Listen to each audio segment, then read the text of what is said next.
After a few seconds, the poison starts to take effect. Han Kang-seok has experienced this hellish game many times, but this is a first. He has no idea where all of his plans went wrong. Moves he never expected kept coming out one after another. Sungwoo is definitely different from any player he have faced before. He is beyond what he can control with just his experience. In short, Sungwoo is a variable. Han Kang-seok gathers up all of his remaining strength for a last-ditch effort. He tells Sungwoo that he didn't expect him to be this much of a headache. He never got beaten this much hard in all of the games he experienced. But before he can do anything, he gets pierced by a spear. The spear activates breath field upon contact with the skin of Han Kang-seok, which in turn roasts him to a crisp. Sungwoo knew well that he could not afford the luxury of giving breathing space to Han Kang-seok, and he made sure that he used all of his power in the last attack. A notification pops up with a flash of light, informing Han Kang-seok that he is dead. He is floating in an unknown space. He lost to the Necromancer and died. He believes that Sungwoo is quite a pro now. All of a sudden, his eyes lit up in excitement as he is about to use another hidden card. If he destroys this world, then they will have no choice but to accept him. That's his quest reward as well. After that, he will blend into the society of the game operators. He believes that the operators are not so different from us. They probably want obedient toys like him. He can enjoy the benefits of being their favorite until they get bored. A notification pops up stating, "Using the original body's death as fuel, you are resurrected as the Demon King." Meanwhile, on the other side, Sungwoo just got 28,000 gold coins for slaying a player. He is thinking whether it is finally over or not. He can feel that something is off. Han Kang-seok was fully prepared. He is not someone who can go down this easily. All of a sudden, the body of Han Kang-seok starts to levitate up in the air. A demonic hand emerges from the body of Han Kang-seok. Sungwoo says that he knew it was not over yet. A notification pops up informing everyone in the vicinity that Boss Monster Demon King's true form has appeared. Meanwhile, on the other side, Ji-soo-yoon asks Isabella if they are really on the lowest floor. Isabella says that you are right, and Ji-soo-yoon is thinking that Isabella is suddenly quit. Isabella is like the king of the Great Mountain Range. Even the king of the Great Mountain said he was annoyed by a voice telling him to kill everyone. Plus, he said that different voices often whisper in his mind. Sometimes those voices mention PC Cafe. He can clearly hear voices of laughing and chatting with someone in such a place. If the king of the Great Mountain Range was really a monster, there is no way he do have memories like that. Ji-soo-yoon thinks that maybe all monsters with intelligence are like that. Isabella asks Ji-soo-yoon if she existed in this world from the beginning. Ji-soo-yoon informs Isabella that they were just living ordinary lives. Sometimes there was peace, and sometimes there was fighting. Then one day, the game began out of nowhere. Isabella asks Ji-soo-yoon if in her perspective, the role of Isabella was probably to obstruct her. Ji-soo-yoon says that she is correct. All of a sudden, Isabella bursts with anger once again as she asks, why is she thinking unnecessarily and feeling confused? She just needs to kill Ji-soo-yoon. There is no need for these doubts and thoughts. Ji-soo-yoon asks Isabella if she hears a voice trying to control her, but Isabella stays silent. Ji-soo-yoon tells Isabella if there is a voice in your head, then try going against it. Someone she knows tried to find freedom and purpose that way. Isabella was about to say something, but Ji-soo-yoon detected a presence. There is something coming toward them. It turns out to be Li Wei who was sent flying this far. Ji-soo-yoon asks Li Wei if she was not with Sungwoo. On the other hand, Li Wei is relieved to find Ji-soo-yoon. It turns out that Li Wei was fighting against Grace, and she told Grace that she would stop her for the Demon King versus Necromancer fight. But now, they are all gathered in here. Grace gets a bit taken back after finding that Isabella is there as well. Grace becomes furious after thinking that maybe Isabella is being restricted by Ji-soo-yoon and the World Tree faction. Ji-soo-yoon tells Grace that she will have to go through her first. All of a sudden, Isabella appears behind Ji-soo-yoon. She informs the human girl that you let your guard down, you have already been hit. Isabella tells Ji-soo-yoon to look under her feet. Ji-soo-yoon finds out that there is thick shadow below her feet. Bibona starts to drag away Ji-soo-yoon using his shadow skill. Grace says that they will meet again if she survives. A notification pops up informing Ji-soo-yoon that she has fallen into the shadow's shackles. Jisoo Yoon is thinking that she got caught. She didn't even sense the shadow approaching her. Maybe this is due to the skill of a top-tier assassin. Jisoo Yoon sees a light as she reaches the bottom. The shadow around her is strange as well. Bibona pops out of the light as he informs Jisoo Yoon that he really wanted to meet her. His side still aches from the blow she dealt to him. He is going to tear her apart like rags. With that being said, a lot of shadow knives plunge toward Jisoo Yoon. Meanwhile, on the other side, exhausted Sungwoo comes face to face with the real form of the Demon King. Sungwoo is thinking that this is on another level compared to when Han Kang-seok transformed in the underworld. All of a sudden, two spheres get launched behind the Demon King, and they are emitting a huge amount of lightning. The sphere attacks Sungwoo along with his Gigantes, but Sungwoo survives by leaping back behind the Gigantes. He is thinking that those spheres and lightning are not the Demon King's power. It must be the power of a divinity like Zeus or Thor. If he knew about the identity of this divine being, then he could find a solution, but he does not have the luxury of time now. All he can do is either find an opening or use Celestial Cleave, or he can consider the final option, Ancient Death. The name of this skill is Grim Reaper Summon Time Control. It's an active type skill with First Awakening rank.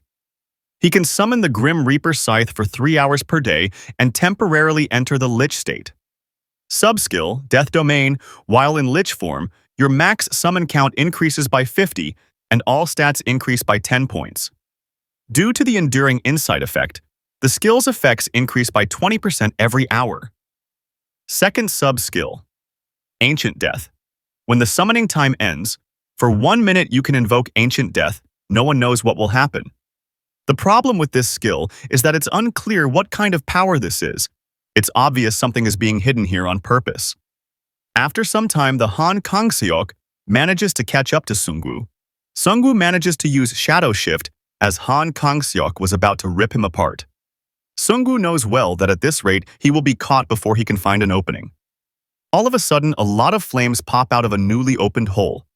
As soon as the flames subside, Isabella pops out of the hole. Isabella is not wearing the Dragon Keeper around her neck. Sungwoo gets worried about Jisoo Yoon. Han Kang-seok becomes happy after finding out that Isabella is safe. He tells the Necromancer that it is checkmate. Isabella gets ready to attack. But later, to everyone's surprise, instead of Sungwoo, she punches Han Kang-seok in the face. The punch was so powerful that it sent Han Kang-seok flying away into the distance. Han Kang-seok is still in disbelief as he previously thought that Isabella would never betray him. Her head should be filled with their voices. They are constantly telling her to follow him and kill the human players. Before Han Kang-seok can get his bearing, he gets directly hit by another powerful Dragon Breath attack. The Dragon Breath was so powerful that it pierced through a huge portion of the Dragon King's castle. Sungwoo is thinking that it was a direct hit. With that kind of heat, even he can't hold out for long. Sungwoo asks her if she did not realize that her collar is off. Isabella tells Sungwoo that it's still on. There is something older and tougher than the collar, which is still fastened tight. Even she did not realize it was there. That's why she made a decision. She won't be used as a tool anymore. Sungwoo is thinking that she must have gone against the system just like the king of the Great Mountain. Isabella warns the Necromancer to not let his guard down. Han Kang-seok is not someone who can die this easily, and the Demon King's castle, which is formed from his authority, is still intact. There is something burning up in the distance. After the smoke starts to evaporate, it turns out that someone is glaring back at them. Meanwhile, on the other side, Han-ho and the prosecutor are being overrun by the minions of the Demon King. After some time, Han-ho can see some light down the hallway, and he thinks that maybe it's the exit. More monsters pop out of the place where the light was. It is as if they were waiting in ambush instead of charging ahead at them. Prosecutor is thinking that these things used to crawl out of the walls and charge at them mindlessly. But now they are waiting. At some point, the behavior of these monsters changed. The rear guard of the prosecutor team gets overwhelmed with monsters, and the situation on their left corridor is not different either. Gang Yun Lee says that the monsters are doing a coordinated hunt. They should not be capable of this kind of thinking. All of a sudden, Hanho realizes that they stopped. Someone with 4 hands arrives behind the monsters. It turns out to be Paolo, who tries to mock Hanho by calling him a dwarf. Hanho strikes back by calling him the guy who lost his manhood due to taking too much steroids. Paulo gets angry after hearing it, which solidifies the point of Hanho even further. Hanho informs the prosecutor that he will take care of this guy who lost his happiness by taking steroids. Prosecutor is thinking that Hanho always had the image of someone hiding behind the Necromancer. He is a mood maker, but he is hard to trust in combat. But somehow he has grown strong enough to reach this point. The Hanho of today is someone he can believe in. Prosecutor orders the Crusaders to hold the enemy.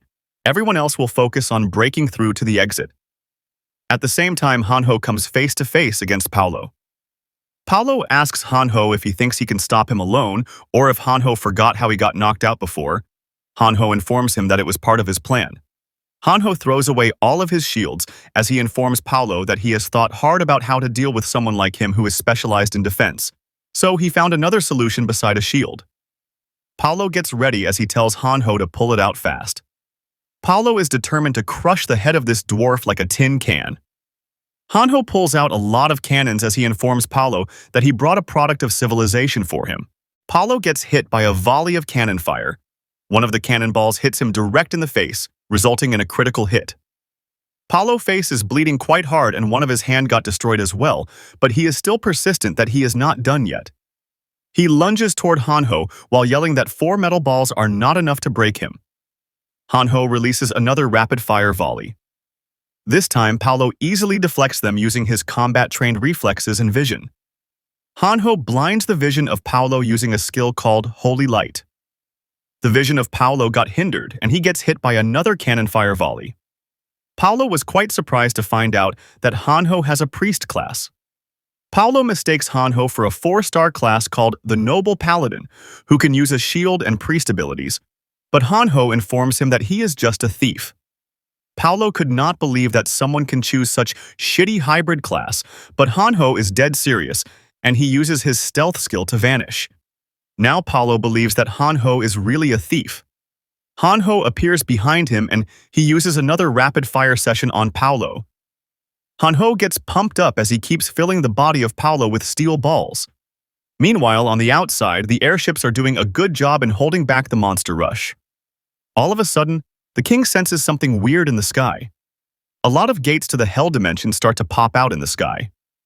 Master Hirsch says that he has a bad feeling about this. Spearman Kyung-soo informs him that something weird is happening beneath the Demon King's castle as well. A disaster quest pops out.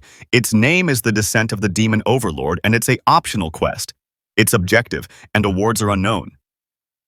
It states that someone provoked the Demon King's wrath, and now his true form descends upon this world. This rage is beyond even his control, and it will sweep across the entire world. You now face a fateful choice. If you swear loyalty to the Demon King, you may survive under his rule. Whenever the number of those who swear loyalty to the Demon King exceeds a threshold, a portion of their power is absorbed by the Demon King, granting him a power-up. A notice pops out asking every single player if they want to swear loyalty to the Demon King.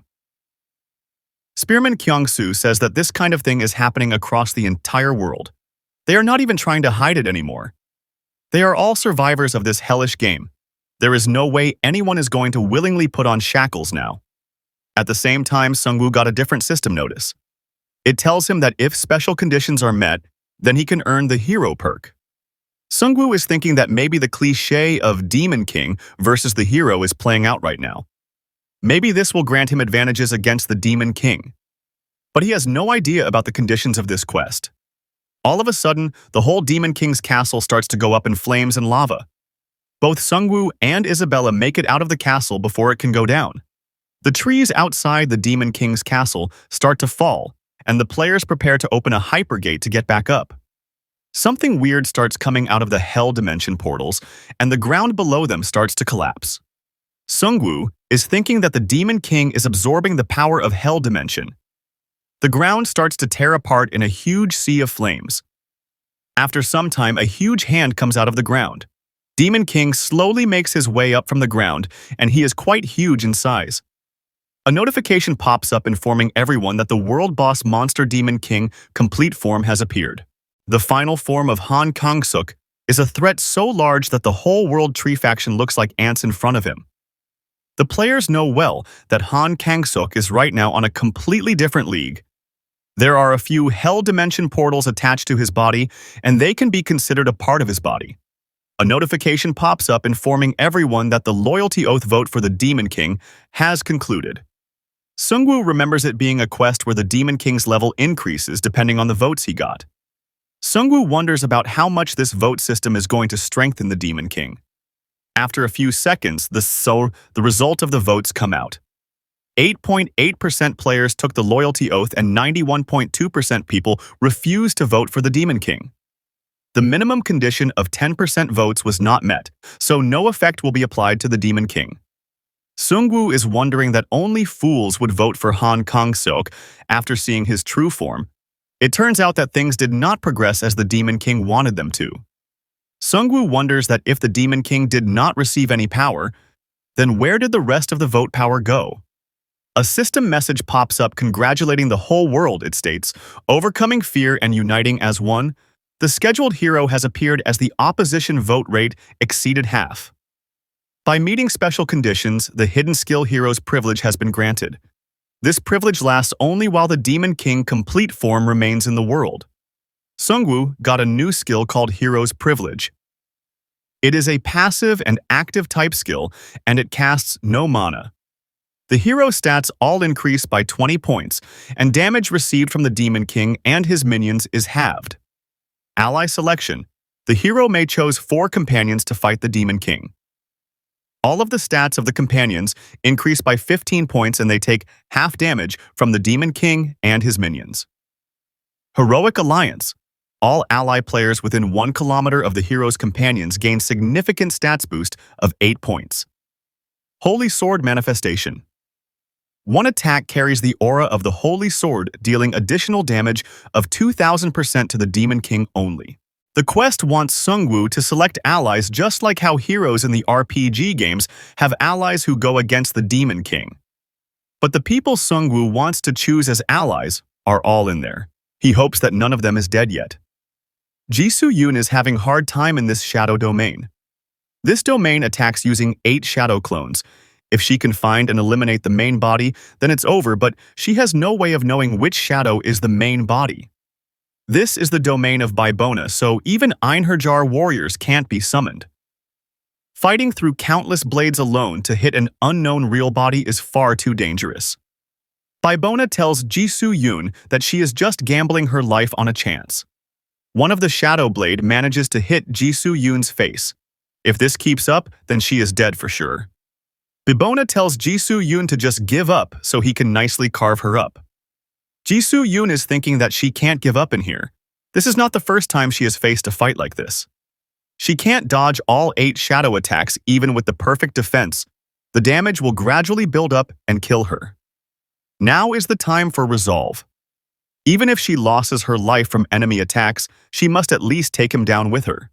With that being said, Jisoo Yoon tries to go all out against Bibona. But she gets hit by several blades before she can struck Bibona, and she lost a hand in the process. It turns out to be just bait, as it lured out the real Bibona. Jisoo Yoon uses the deflection skill on the real Bibona, as he was about to shred her to pieces. Jisoo Yoon got a synergy called One-Armed Warrior. It's her personal synergy. It required a sword equipped on one arm. It increases the chance of the first attack being judged as deflection by 88%. This attack worked as she tore through Bibona like a rag. Jisoo Yoon got out of the Shadow Realm, but her consciousness fades due to severe blood loss. Meanwhile, on the other side, Paulo says that he can't believe that he lost to a fool like Hanho. Hanho further mocks him by saying that you were born in the same era as me, but you lost your manhood, and now you lost the fight as well. Prosecutor orders everyone to secure the exit and get ready to move. Li Wei comes running toward them, and she has Jisoo Yoon on her back, and she requires some medical aid. They need a tier 4 or higher ranked priest. Hanho informs others that his healing is not enough to keep her alive. Prosecutor informs them that they need to make it back to the airship so she can get some treatment in there. But before they can get inside, something crashes in the Demon King's castle wall. King appears out of the newly formed hole as he tells everyone to calm down. King says that it's his first time seeing Jisoo Yoon injured like that. His heart aches for her. He further says that every treasure has its rightful owner, and it seems Jisoo Yoon is the one who needs this item. King pours the drink out of the jar into a teacup. King says that it's a drink that will clear away all of her fatigue, but the smell of this drink is unbearable. It's a mystic rank consumable item called Han. It's a mysterious liquor infused with spirit of the mountain and souls of the dead. Even a sip drastically increases spirit affinity. Additionally, it can awaken the qualification of a shaman who can link the worlds of the living and the dead. Its description states, the liquor is infused with the energy of Mount Tebek and the souls of the dead. It embodies both life and death. Can one comprehend all things with a single drink? It's sweet, yet bitter. Only those with the qualifications are advised to consume it. This liquor is not even a healing potion, but the king still feeds it to Jisoo Yoon. Meanwhile, the consciousness of Jisoo Yoon is in a different space. She is floating and thinking that maybe she died, or if she is in shock due to blood loss. This is not a feeling she got for the first time, it's her second time. The first time she got this feeling was in Valhalla, the Hall of Fallen Warriors, but this place is different. All of a sudden she hears a voice stating, "Child, you are not dead yet." Jisoo Yoon can't tell if this voice belongs to a male or female, but she knows well that it belongs to an old man or woman. The voice states, "To traverse between life and death twice. How curious, you have endured quite the arduous journey. But because of that, you now have the qualification to bridge both worlds. Now return and fulfill your role." A shaman attribute has been granted to Jisoo Yoon, but she has no idea about what a shaman is. A notification pops up stating, certain conditions have been met. Shaman attribute repeated crossings of death has been granted to the Valkyrie. With that being said, Jisoo Yoon opens up her eyes. The first thing she witnesses is a monster-type looking Hanho, weeping his heart out. Everyone becomes happy after Jisoo Yoon recovers. Her severed arm got reattached as well. Hanho informs her that the king made her drink some weird purple booze, and it just regenerated. King tells Jisoo Yoon to thanks him for appearing at the right place at the right time. Jisoo Yoon asks him about what is it this time, and King asks back if there is a problem. Jisoo Yoon thanks him for the help, but going through death twice is far from pleasant. She asks him about how does he always have exactly what she needs? What path is he trying to pave for her? King says that he can't answer that as it is a secret. Jisoo Yoon glares at King with eyes full of suspicion. King losses up a little bit as he informs Jisoo Yoon that the voices in his head are not just some simple system commands. King says that he knows that she has a lot of questions, but it's time to move. It seems things are getting chaotic outside and they should head toward the Necromancer to help him out. Meanwhile, on the outside, things are getting rough for the minions of the Demon King as well as the players. Some of the airships got destroyed due to the shockwaves released by the Demon King. The remaining airships fire at the Demon King with all of their might. The intensity of the shockwaves is too much high near the Demon King. That's why the airships can't get any closer, and some of them even got destroyed. Spearman Kyungsoo orders all airships to fall back. They just need to focus on avoiding the Demon King attacks. Master Hurst says that Sungwoo is the only one who can do something about this situation. Spearman Kyungsoo informs Master Hurst that the Legion of Sungwoo has been already wiped out twice. Sungwoo is thinking that sending in small summons won't break through that attack. He needs to find a single opportunity and land a critical blow in one shot. Sungwoo tells Isabella that he will hold back the attacks of Kang Seok while she tries to burn his head.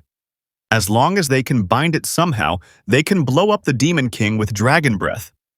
At the same time, Sungwoo launches some world tree vines, which head for the Demon King. Some Gigantes are heading for the Demon King as well. Han Kang-seok destroys the Gigantes using some sort of tentacles. The intense electric waves and the hubris blurred the vision of Han Kang-seok for a while.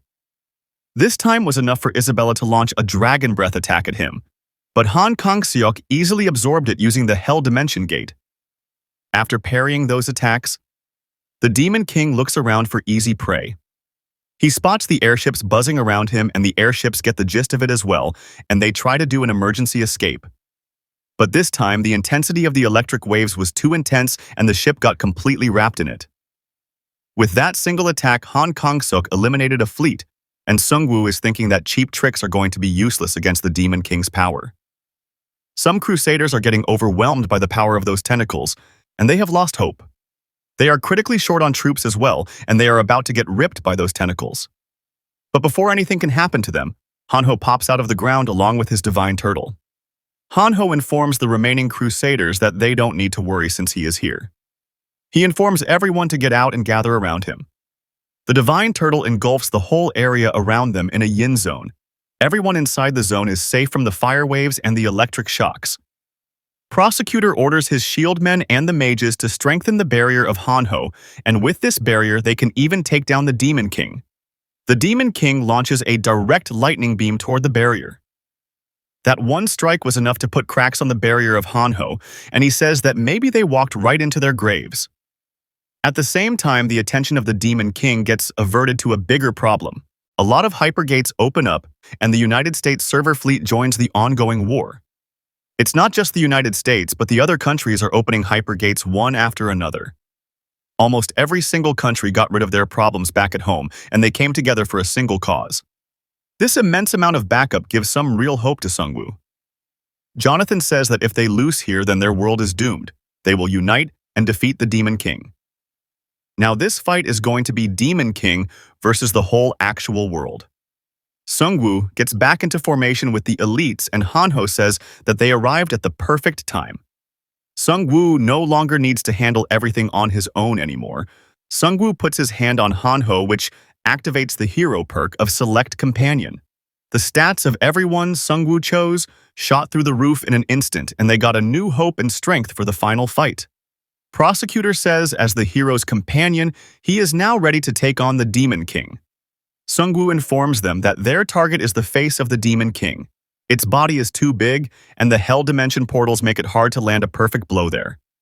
If they can just break through and create an opening, then Sungwoo will land a decisive blow using the 1,000-pound bow and 1,000-pound arrow. It's the Godslayer set item. If he imbues it with the Holy Sword, then it can deal 20 times damage to the Demon King. Even the World Tree can easily fall to it. Sungwoo tells everyone to get ready as they are about to make their move. Jisoo Yun is the only one who looks a bit out of shape. Hanho tries to inform Sungwoo that she has been through a lot, but Jisoo Yun shuts him up and she informs Sungwoo that she is fine now. After hearing it, Sungwoo tells them to get moving since time is not on their side. But Jisoo Yun still seems to be fixated on something. She is wondering why the Grim Reaper scythe of Sungwoo is glowing. It's as if it is luring her toward it. The vampire countess of the Korean server orders her clan members to form up their ranks. They move as one, getting rid of any obstacle in their way. Meanwhile, Han Kang-seok keeps on destroying small bands of players one after another using his electric beams. Finally, some of Han Kang-seok attacks got blocked by a few airships. Jonathan says that defensive items, mana batteries, and totems, they shared everything humanity has without holding back. Even the Demon King won't be able to bring them down so easily. They just need to hold the formation without charging ahead, and at the same time they need to keep bombarding the Demon King. Their real goal is to give the Necromancer a chance to strike the Demon King. Both sides are giving their all, but the casualties on the player's side are mounting up with each passing second. Sungwoo says that now they have to approach that thing no matter what. Prosecutor asks him if there is a plan. Hanho reminds them that it fires a destruction beam as soon as something gets within range. Sungwoo says that then they will endure the beam and break through. Hanho asks him if he even has a shield. And how do he plans on surviving that beam? Sungwoo says that he believes in Hanho and he can handle it well. With that being said, Sungwoo charges forward while grabbing Hanho. Hanho tried to break free, but his movement is completely restricted. Sungwoo is thinking that they have to close in and create an opening to land a hit. Han Kang-seok shouts at Sungwoo, stating that no matter what you do, you cannot stop the bad ending. Because this game never had a happy ending to begin with, they never even made such a thing. Everything you are doing is meaningless. Sungwoo knows well about the bad endings Han Kang-seok is talking about, as he has witnessed one such world overrun by demons. In the end, no matter how much they resist, that might be their fate. But if surrendering leads to that outcome, then he'd rather die resisting, even if it is meaningless. With that being said, both Hanho and Sungwoo embrace themselves for a breakthrough. As soon as they get into range, Hanho summons the Divine Turtle to block the destruction beam of Han Kang-seok. A warning message pops up, informing Hanho that he has exceeded the limit. The turtle incarnation may be destroyed. Sungwoo asks Hanho if he can hold on for a bit longer. Hanho says that he is sure that he is going to die soon enough, but he has a hidden card left. Hanho releases some of his suppressed power toward the Demon King. But Han Kang-seok easily manages to block it using the Hell Dimension Gate. Sungwoo orders Death Knight Min-seok and the Victor Lich to take care of Hanho and their main dragon, while Sungwoo himself slips into the shadows using Shadow Move. Thanks to Hanho's recent actions, the Demon King is showing an opening. Sungwoo gets as close as he can using the Shadow Step move. He then uses the Winter Predator on the hand of Han Kang-seok. The tentacles around Han Kang-seok try to pierce through Sungwoo. Sungwoo leaps back while ordering the spirits to take care of the tentacles. Ji-soo-yoon uses this distraction to move closer and target the already frozen hand of Han Kang-seok. Her attack was quite effective, and now the attention of Han Kang-seok is toward her. She needs to fix the gaze of the Demon King on her so she can create an opening for her allies. Ji-soo-yoon summons all of her Inherjar warriors. Ji-soo-yoon and her Inherjar warriors unleash a flurry of attacks on the Demon King. This made an opening for the prosecutor and his elite units to charge toward the Demon King. They go on all out, but the Demon King is still way above their ranks. Some of the elite warriors get wiped out by the destruction beam of the Demon King. Prosecutor is quite furious, but everyone already knew that most of them will not make it out against the Demon King. That's why they will make every sacrifice count with a decisive blow. They finally manage to slash one of Demon King's eyes. Sungwoo is watching the whole boss raid from a safe distance. He knows that their attacks are working, but he is not sure if he should fire the Celestial Slayer right now. All of a sudden, he realizes that the gaze of Han Kang-seok is still fixated on him, and he may dodge this surprise attack as well. He needs an even clearer chance to divert all of its attention. Isabella comes forward and she starts using her Dragon Breath once again. The Dragon Breath finally manages to hit one side of Han Kang-seok's head. The side that was hit got shattered. All of the allied forces focus their firepower on that shattered side. Sungwoo is happy that they finally did it. With one side of his face destroyed, it won't have time to target Sungwoo right away. Sungwoo gets ready to use his celestial bow. All of a sudden, a warning message pops up informing them that time has elapsed since the Demon King's appearance. The calamity apocalypse of evil from the Demon King's domain, or Demon King's castle, begins now. Everyone got caught off guard as this warning message came out of nowhere. The whole sky above them starts to get filled with dark clouds. The clouds show a hint of lightning concealed in them. After a few seconds comes a new wave of attacks. The whole battlefield got hit by an unimaginable amount of lightning bolts. These bolts destroyed most of the airborne units in an instant. This was not at all, since the amount to tentacle monsters popping out of the ground skyrocketed. This Armageddon skill was the hidden trump card of the Demon King. They were lucky to dodge the lightning, but the tide has completely turned. After some time, Ji-soo-yoon spots Miru calling for help. It turns out that their dragon minion also got hit by the lightning. Ji-soo-yoon is a bit relaxed since Mireyu survived. Death Knight Min-seok and Victor Lich are in critical condition, but they are undead, so Sungwoo can easily heal them. All of a sudden, Ji-soo-yoon realizes that the otherworldly Grim Reaper, Min-seok, is holding is glowing as well. After some time, she realizes that this must be the power of the shaman who bridges life and death. The requirement to wield the Grim Reaper was to witness death. Ji-soo-yoon picks up the Grim Reaper's scythe. A notification pops up informing her that she meets the special conditions and attained a Lich state. She can temporarily gain the power of Baridegi. A warning message pops up informing her that her level is not high enough to hold 2 divine powers.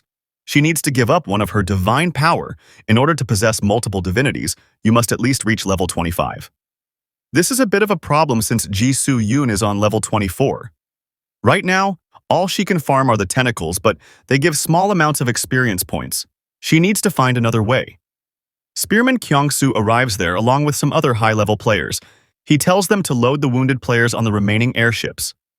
Ji-soo-yoon asks him if there is a way to get a large amount of experience points right now. Spearman Kyung-soo says that right now there is no other way than to hunt players or monsters. All of a sudden, he remembers that there are experience cards. Sungwoo already used his, but a lot of people tend to save those. If they look around, then there should be quite a few people who have them. Jisoo Yun flares up after hearing it. She informs Spearman Kyung-soo to get them right away, and she will repay those players later.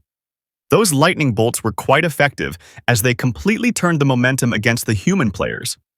Sungwoo got hit by a few bolts as well.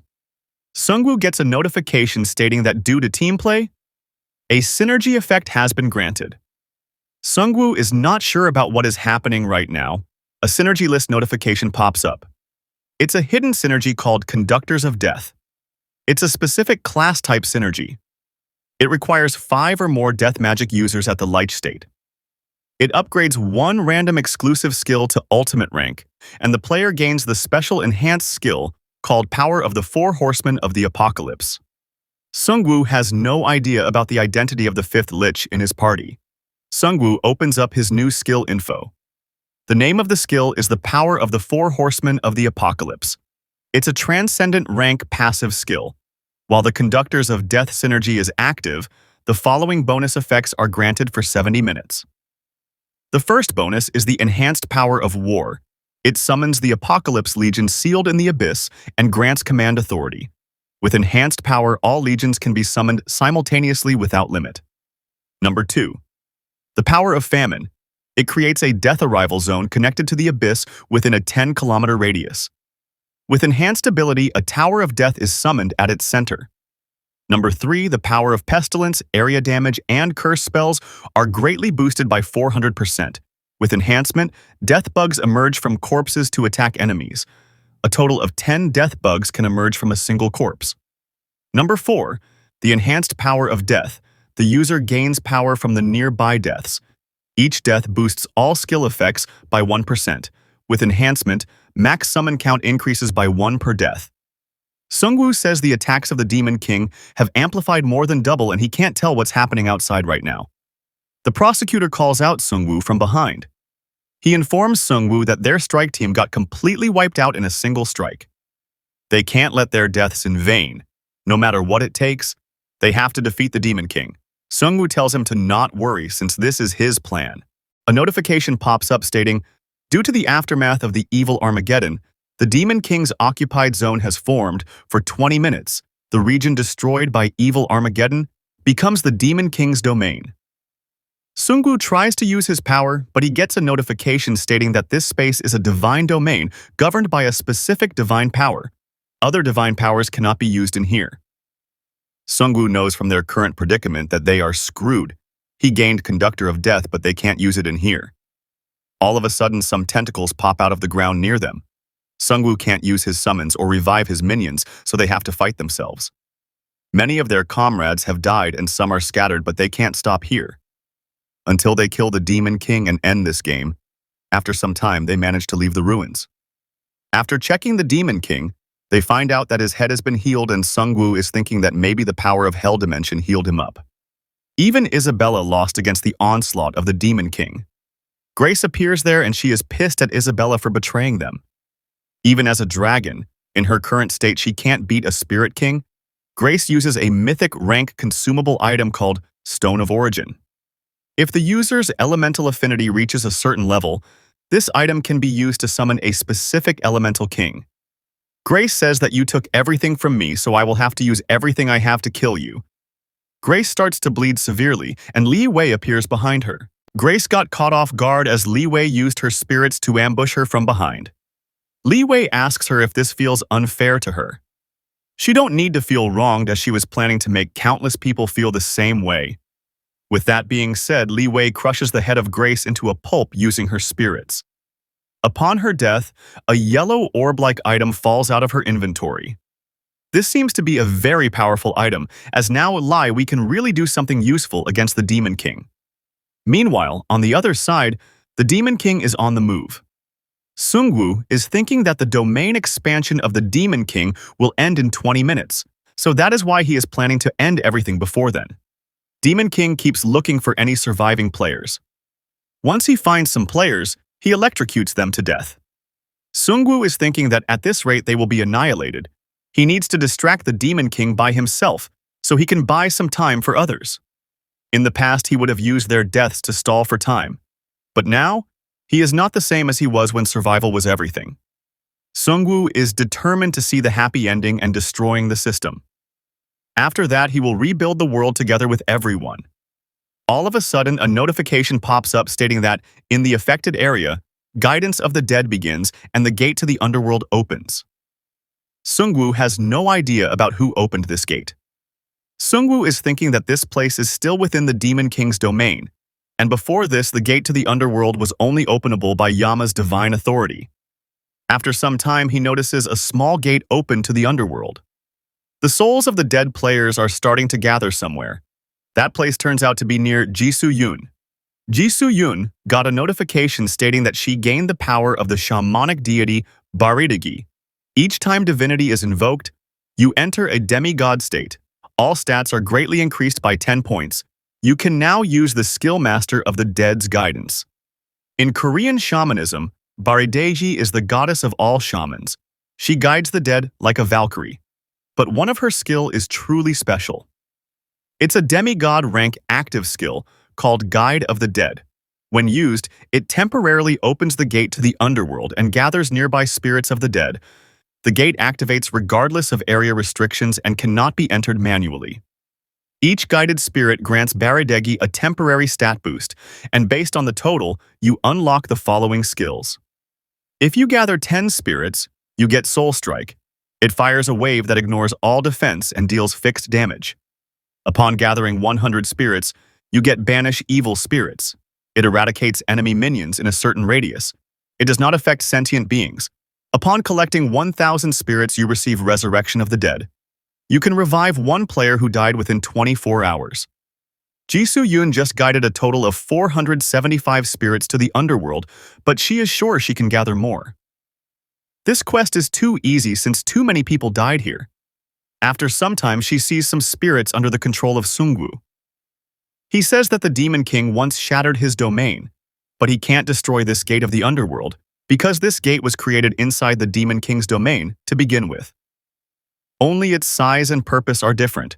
That place is clearly influenced by Yama's divine power. Sungwoo is planning on using his divine power through that gate as well. A warning message pops up informing everyone that a gate to the underworld is opening in the area. After some time, Sungwoo succeeds in creating a domain within the Demon King's own territory. Even the Demon King got shocked after seeing it. Sungwoo used a gate to create another one. A distortion happens near the space of the gates. A notification pops up informing them that the two domains are colliding. If one is not closed, then both of them will collapse. After some time, the space finally shatters. A warning notification pops up informing them that the two domains of the Demon King's castle and the underworld are collapsing. Sungwoo is happy because now this is a pure fight. Neither side has domain control now. Sungwoo can now use all of his skills.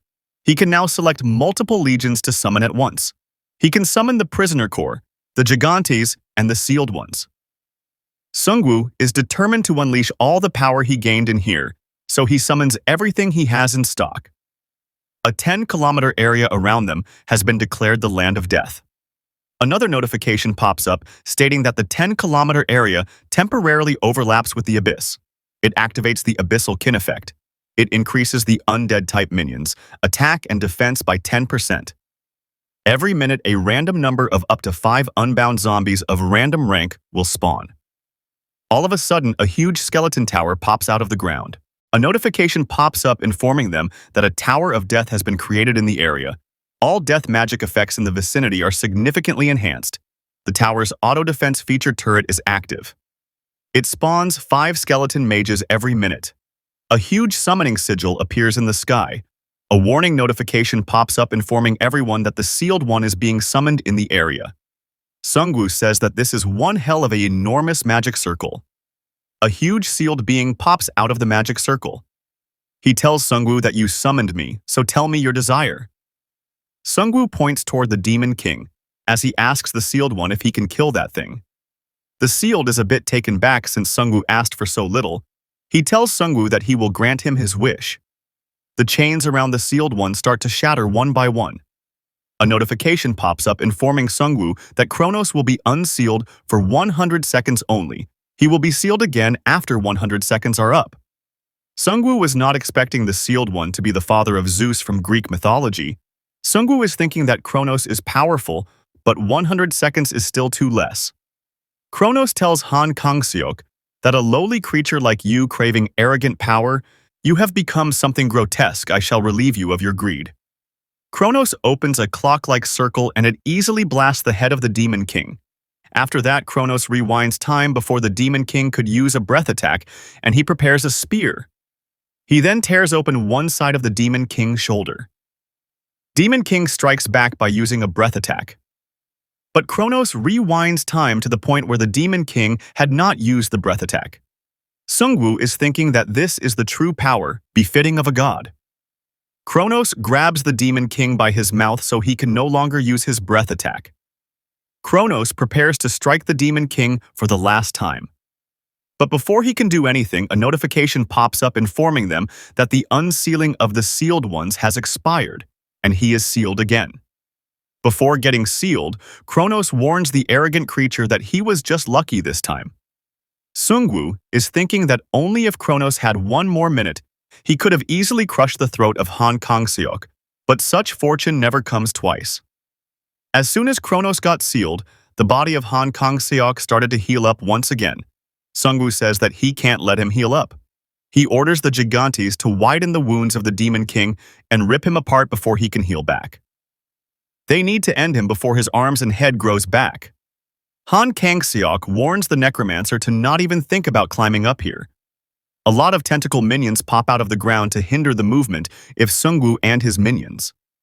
Previously, Sungwoo avoided using the corpses of the human players, but now he don't have the luxury of time, so he uses corpse explosion on their bodies to destroy the tentacles. Sungwoo crafts bone weapons for the Gigantes, and he orders them to restrain the movement of the Demon King. Han Kang-seok starts using defensive skills to block them from getting near. Han Kang-seok tells Sungwoo that his time is not over yet, since he still have one more move to make. Ji-soo-yoon says that right now the Demon King is too busy healing himself, so he cannot use his beam attacks. Ji-soo-yoon uses her sword skill to strike the face of the Demon King head-on. Li Wei uses her skill to throw a few ghost sealing spears toward the Demon King. Han Kang-seok got pierced by them and his movement got restricted. Now it is Sungwoo's chance, so he prepares the 1,000-strike celestial arrow. Sungwoo is determined to end it in one blow. He will finish everything once and for all. But before Sungwoo can fully charge the bow, the Demon King detects his presence. He knows that Sungwoo is not up to something good, so he tries to crush him first. The divine turtle of the Hanho delays the grab attack of Han Kang-seok. Hanho is trying his best to hold Han Kang-seok for as long as possible using his divinity. Out of nowhere, some tentacles pop out of the ground and their aggro is fixed on Hanho. But before they can hurt Hanho, Li Wei uses her water spirit to brush off the tentacles. Li Wei summoned the Spirit King using the Stone of Origin, and she orders him to bind the Demon King.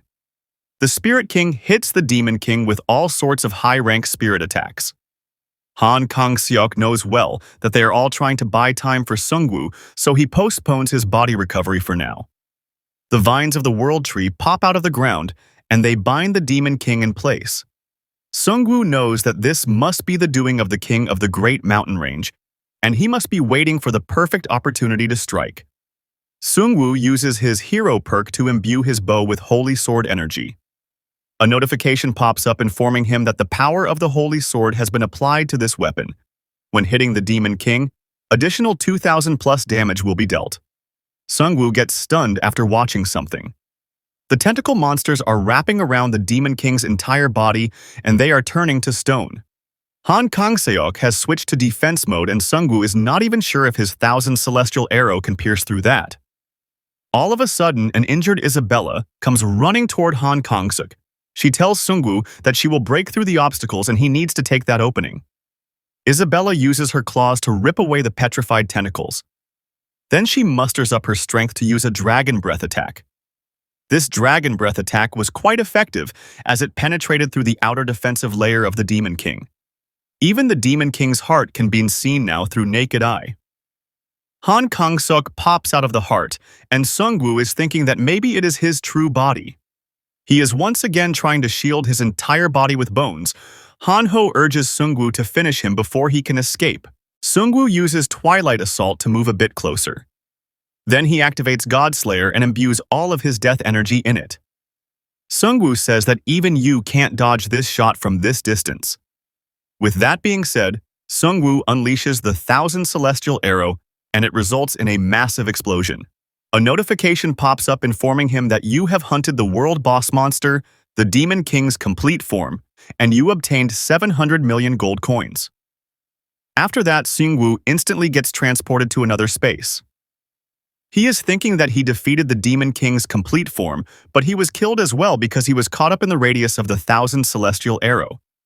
Sungwoo is not sure if Han Kang-seok is dead for sure or if he had another resurrection. A notification pops up informing him that he have been revived due to the Necromancer class trait, and he got another cooldown of 31 days. Another notification states, Grim Reaper time has expired. You can no longer use Lich powers. You met special conditions, and can now use the skill Primordial Death. Sungwoo returned, and he can now see the obliterated corpse of the Demon King. All of a sudden, he senses something close by. It turns out to be Han Kang-seok. He came back to life as well, using the Resurrection Scroll, but he has no strength to fight Sungwoo. Han Kang-seok admits that it was his mistake. He thought that he would use Sungwoo to get rid of all nuisances, but he ended up creating the biggest one. But one thing is certain. A warning message pops up stating that this space is being sealed. If you don't escape, you will perish with the Demon King's bomb. All of the Demon King's blood starts to gather at one point. Han Kang-seok says that once you are dead, everything will be over. Sungwoo says that all of your plans failed, and now you are ending it with a self-destruct. You are truly villainous to the very end. Han Kang-seok says that he won't die from this. His sponsors created this final skill using the Demon King's body. He further says that he is not a villain. He is in the same position as him. We are just playing different roles on a predetermined game board. I am the destroyer, and you are the protector who fails. Sungwoo says that I know well that you are just a pawn, and there is someone else who is the root of all of this. But it also means that he is just a step away from the real enemy. Han Kang-seok says that you are probably pissed that it ended like this. Ending it like this stings for him as well. He says that the game is about to end, and if Sungwoo has any last questions, he will tell Sungwoo what he can, like what happens to players when the server reaches its ending. Sungwoo says that it is interesting, but he wants to ask about something else. He asks Han Kang-seok if he knows what a primordial death is. Han Kang-seok has no idea about it. Sungwoo says that he asked because the skill has no description, but it looks like Han Kang-seok has no clue about it either. Sungwoo says that he will just try using it. A warning message pops up stating primordial death is activating in this area. Time is flowing extremely fast within the net of mortality. Sungwoo now knows that the primordial death was time itself. Time brings everything to death, and everything in the area starts to age at a faster pace. Sungwoo says that this was his last resort from the beginning. Han Kang-seok is a bit taken back since he thought that Sungwoo always put survival above everything, but now he is just going to age and die along with him. Sungwoo informs him that he is not dying as he pulls out a resurrection scroll. This is a special rank resurrection scroll with a designated location. Upon death, it will revive the player at Suwon Town. Sungwoo tells Han Kang-seok that he was not the only one with a resurrection scroll. Sungwoo is thinking that if his death was judged as a death by a skill, then he will revive before primordial death was activated, but if it is judged as death by aging, then he will revive as an aged and feeble man. Sungwoo says that either way it's finally over. Han Kang-seok is not satisfied with this as he has lived like a dog chasing everything. He informs Sungwoo that he had no other choice. Sungwoo can still protect his world, but he had no option but to beg them for his world. They told him it was possible, but with things like resurrection scrolls he could not give up. His family who smiled at him, the comrades who were with him through thick and thin, and the beautiful sights of his world. He informs Sungwoo that those bastards are truly vile. They built this game, they control it and enjoy it. The game masters are coming for him next because he is practically the winner. Sungwoo asks about when they will show up. Han Kang-seok replies by saying right now. Right now at this very moment where you stand at the edge of the ending. Meanwhile, on the outside, a huge explosion melted away everything around the Demon King's body. The reporter drones got footage of the whole event. Reporter On informs the viewers about the massive explosion from the Necromancer's attack and the final move of the Demon King. And now nothing remains, and they are not sure if the Necromancer perished along with the Demon King. Since the game began, they were finally regaining power, but if the Necromancer is gone, they are not sure what will happen next. The Baldi says that they relied on the Necromancer and entrusted him with their future, but if he is truly gone, then chaos will follow. Reporter On says that the World Tree faction still has power, but their one unifying leader is gone. Countless factions will start to compete over this small patch of land. Reporter On gets pissed as the dirty game of politics is about to begin, and her subscribers are calling her trash. Reporter On further says that they cannot abandon the hope they barely managed to gain. The Necromancer's sacrifice will remain in their hearts. But later, to her shock, Sungwoo pops out of a portal along with his bone dragon mount. Spearman Kyung-soo says that Sungwoo came out of the portal which leads to Suwon. Master Hurst says that he knew that the Necromancer is alive. Everyone is overjoyed with happiness as the Necromancer won and they defeated the Demon King. Spearman Kyung-soo asks Sungwoo about how he ended up in Suwon. And the whereabouts of the Demon King? Sungwoo informs him that the Demon King is dead. Spearman Kyung-soo is relieved to hear that it is finally over, but Sungwoo says that it's not over yet. He is thinking that a bigger problem has emerged, and he is the only one who knows about it. Sungwoo got a choice-type quest called the Rights of the Victor. He needs to choose an ending, and the reward varies depending on the choice. The system states, "Congratulations, you have been selected as the provisional victor, granting you the same rights as the true victor. You may now choose your world's final moment. Your choice will determine its fate and your own." Warning: a provisional victor may lose their rights at any time, so basically they want Sungwoo to decide the ending of his world. He got another notification stating, "Select the victor's right ending." There are 3 choices. Number 1, continue playing. You will play the extension of this game, taking on the role of World Eater, your post-apocalyptic world. World Eaters invade other worlds and may earn the chance to rebuild a world if certain conditions are met. All other survivors will be sealed in capsules and their minds used as boss monsters in the target world. Number 2, new game. You will begin a second run supported by the gambler. By fulfilling contract terms with the gambler, you may earn special rewards. Number 3, endgame. The game master respects your rest. You may choose death and do nothing further. However, your world and all its players will be discarded and the world will be reused as a map. Sungwoo is quite pissed as he needs to choose between these 3 absurd choices. It's just like Han Kang-seok said that there is no way out of this. They are using the survivor minds as monsters. Even the aftermath is cruel. The king of the Great Mountain Range, Isabella and the Victor Lich. That means all those monsters were players from another world. The Earth is being used as a dungeon, subspace, or a hidden stage. Sungwoo remember asking Han Kang-seok about why they are forcing humans down this path. He said that he don't know either. Would it not be weird for the players to reveal everything to a piece on the board? But he knows well that they are not some all-knowing gods. If they were gods, they would not need to use other worlds as resources. Their thoughts and actions are not so different from ours. Maybe they are just what we do become at our worst. Sungwoo now feels a bit bad for Han Kang-seok since he had no other choice either. But even forced choices don't excuse wrong actions. Sungwoo asks Spearman Kyung-soo for a favor. When we get back to Suwon, let's throw a big party tonight. Spearman Kyung-soo is not sure why Sungwoo is asking for a party at this time. Sungwoo says that we never had a proper break, but only small celebrations. He is thinking that he can't choose anything right now. Sungwoo says that right now he just wants to sleep without thinking about anything. Spearman Kyung-soo says that you are right, we have more than earned a day to rest and enjoy ourselves. Sungwoo is thinking he is not going to choose anything. If his choice leads to an ending like this, then it's better to never reach an ending at all. A warning message pops up stating, if you do not choose, the winner's right may be transferred to another player. Sungwoo says that they are not going to let it go quietly. So they are going to force this insane choice one way or another, but he is not sure about who will get this quest next. Jisoo Yoon, The prosecutor, Li Wei, Jonathan, or Chairman Love, Hanho worries him a little bit. Sungwoo laughs a little bit. Then he rejects this quest. He is not going to end up as a stupid puppet because of this kind of threat. All of a sudden, the system window gives an evil laugh to Sungwoo. Every player in the world gets a world quest. It's an assassination-type quest called Opportunity for Victory. Its objective is to kill Sungwoo. As a reward, winner's right will be granted.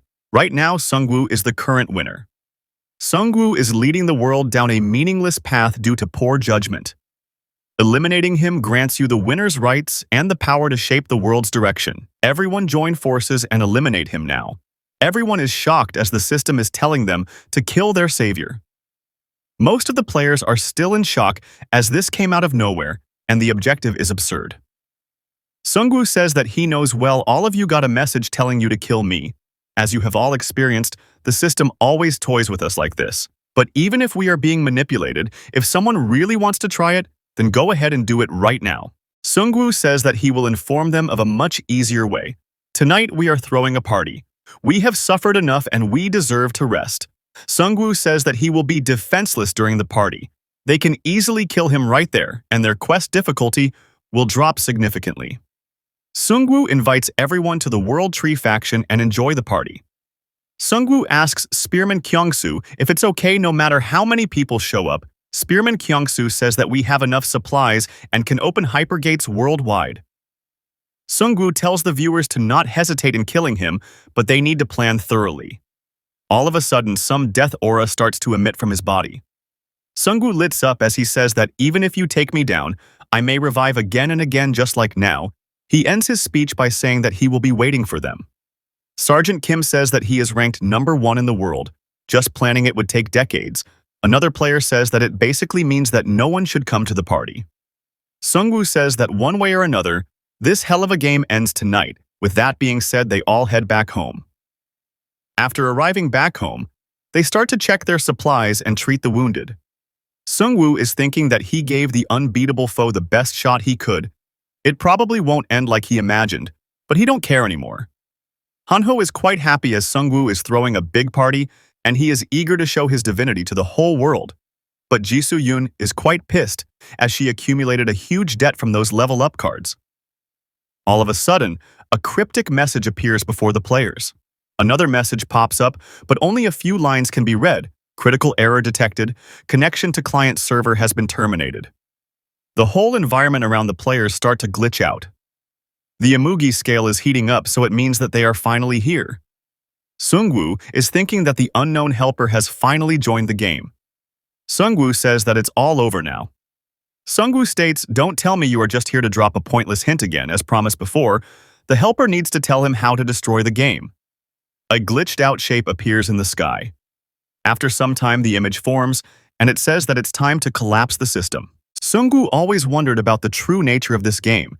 He has so many questions, including how were the players and monsters created, and how do the items function. He could not understand anything before, but now the final chance to uncover the truth has arrived. Sungwoo is sure that the end is near since the helper came in person. The players are wondering about what this being is, and someone says that the voice sounds like that of a woman. The magic of the players is not working as well. Helper says that I have been waiting a long time for this. Sungwoo asks him about why he waited this long. Helper says that the security is at its weakest right now. The sentinels that watch you and interfere with me are gone. As the game nears its conclusion, most staff were reassigned to other games. Sungwoo is thinking that if these things are true, then the system must not be some incomprehensible miracle of a transcendent being. It's more like a system run by people. The game operators are not omnipotent either. Sungwoo asks him about, "Who are you people who made this game and why did you do this to us?" Helper replies by saying that I am sorry. I understand your anger and your desire for the truth, but there is no time right now. The reduced number of sentinels gives me more control for now, but they will respond soon. For now, please do as I say. Sungwoo was already expecting this kind of reply. This being claims to be an ally but only makes one-sided demands under the excuse of time. They are no different from the game operators who are trying to forcefully control them. The helper further states, aside from this, trusting me is your only way to survive and you already know that. The helper further reminds Sungwoo that this is all for his sake. Sungwoo is thinking that the way Helper is speaking is more like a person than a god.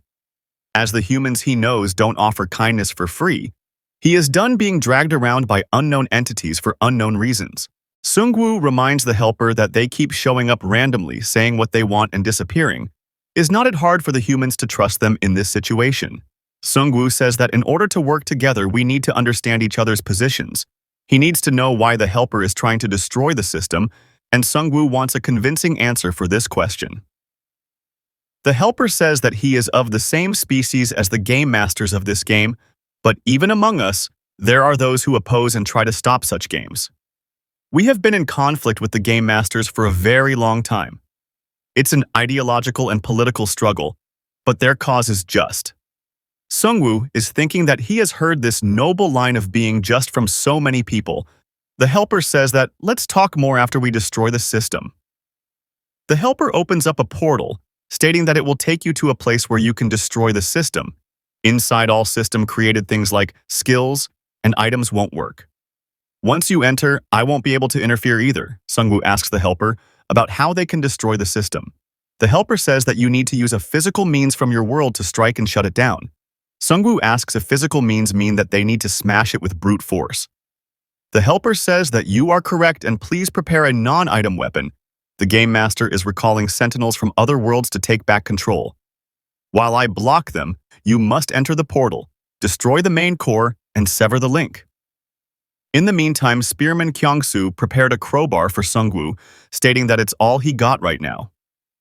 Sungwoo says that hammers and stuff have already been replaced by items. This should be enough to smash whatever we need. Hanho is not happy with this kind of end, because without his divinity he is a nobody. Sungwoo reminds him that this can be the end, if what the Helper described is really true, but deep down he is thinking that he is not sure if it's the ending he wanted. Sungwoo informs everyone that they will have to postpone tonight's party. If we can't use skills, then we are going to need lots of people. And with this portal, we will end the game. Once we return, let's throw a party for freedom and independence. After some time, Sungwoo enters the portal along with other players. A system message pops up, but it is filled with system errors. Prosecutor informs everyone to stay on alert, and one of his team members informs him that they can't detect any moving object nearby. They are near the sea, and this seems to be some sort of an island.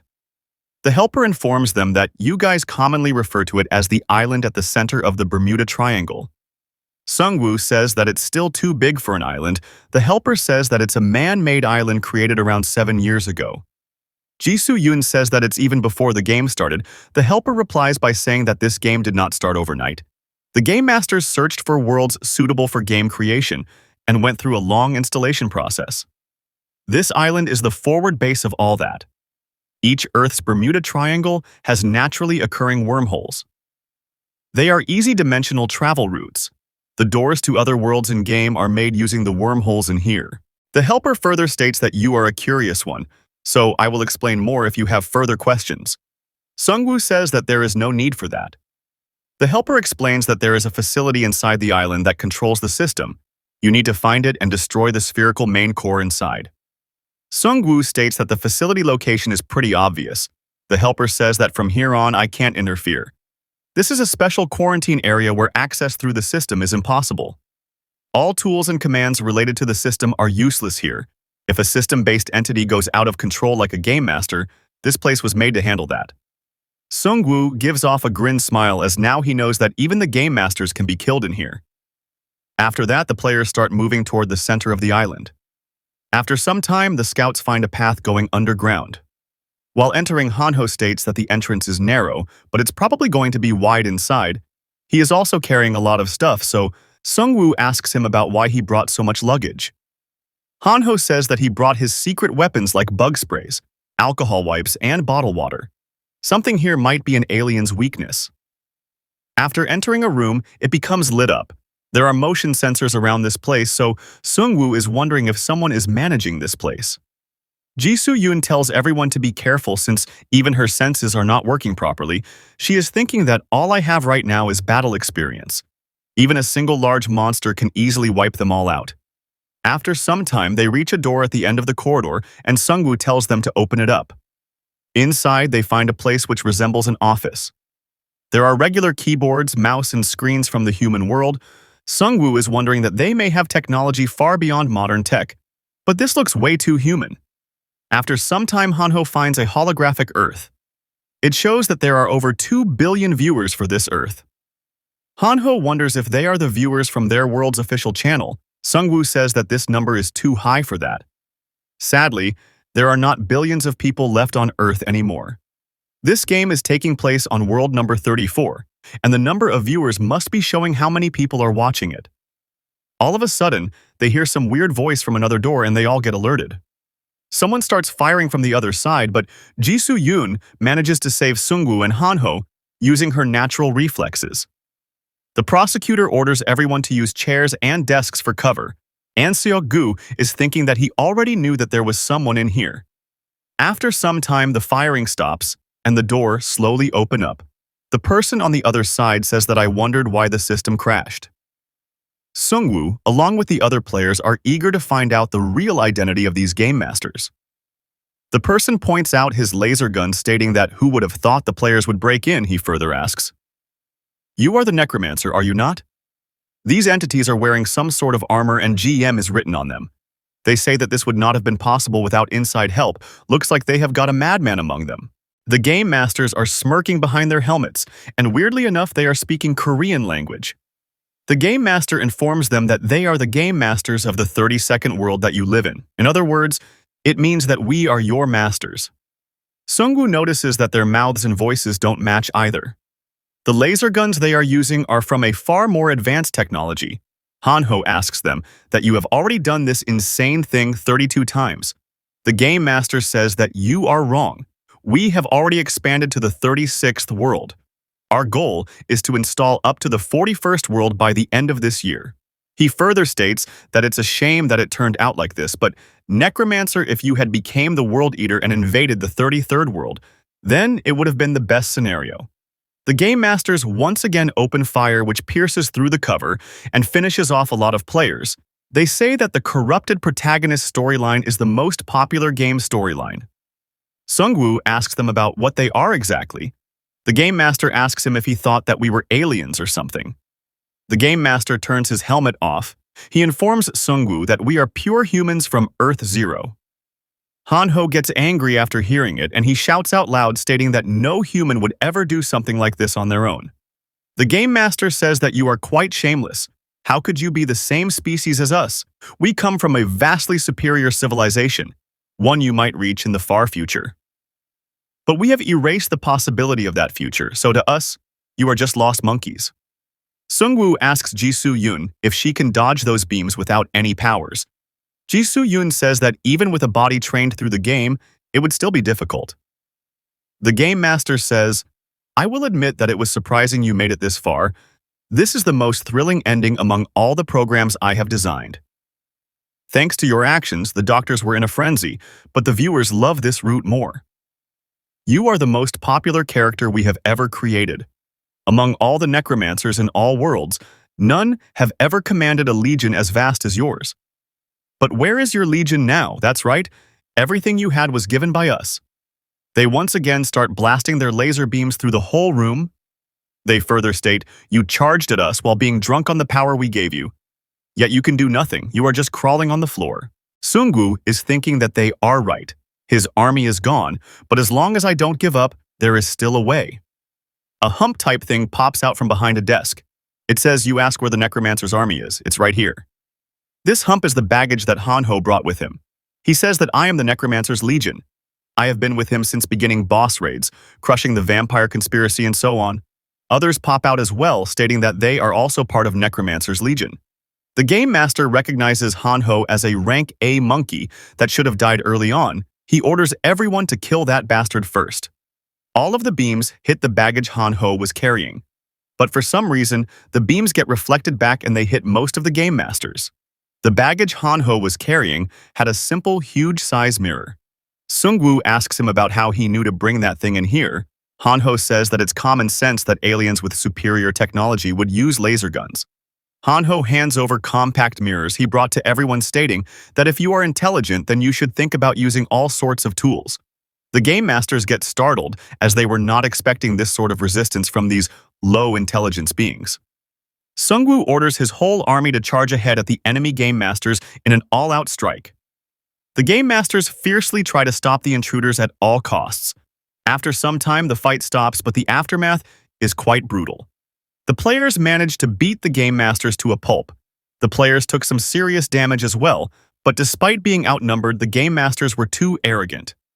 Sungwoo states, "We are short on time, so I am only asking once. How many people are on this island?" The game master says that there is no one left. "We are the only staff stationed here to begin with.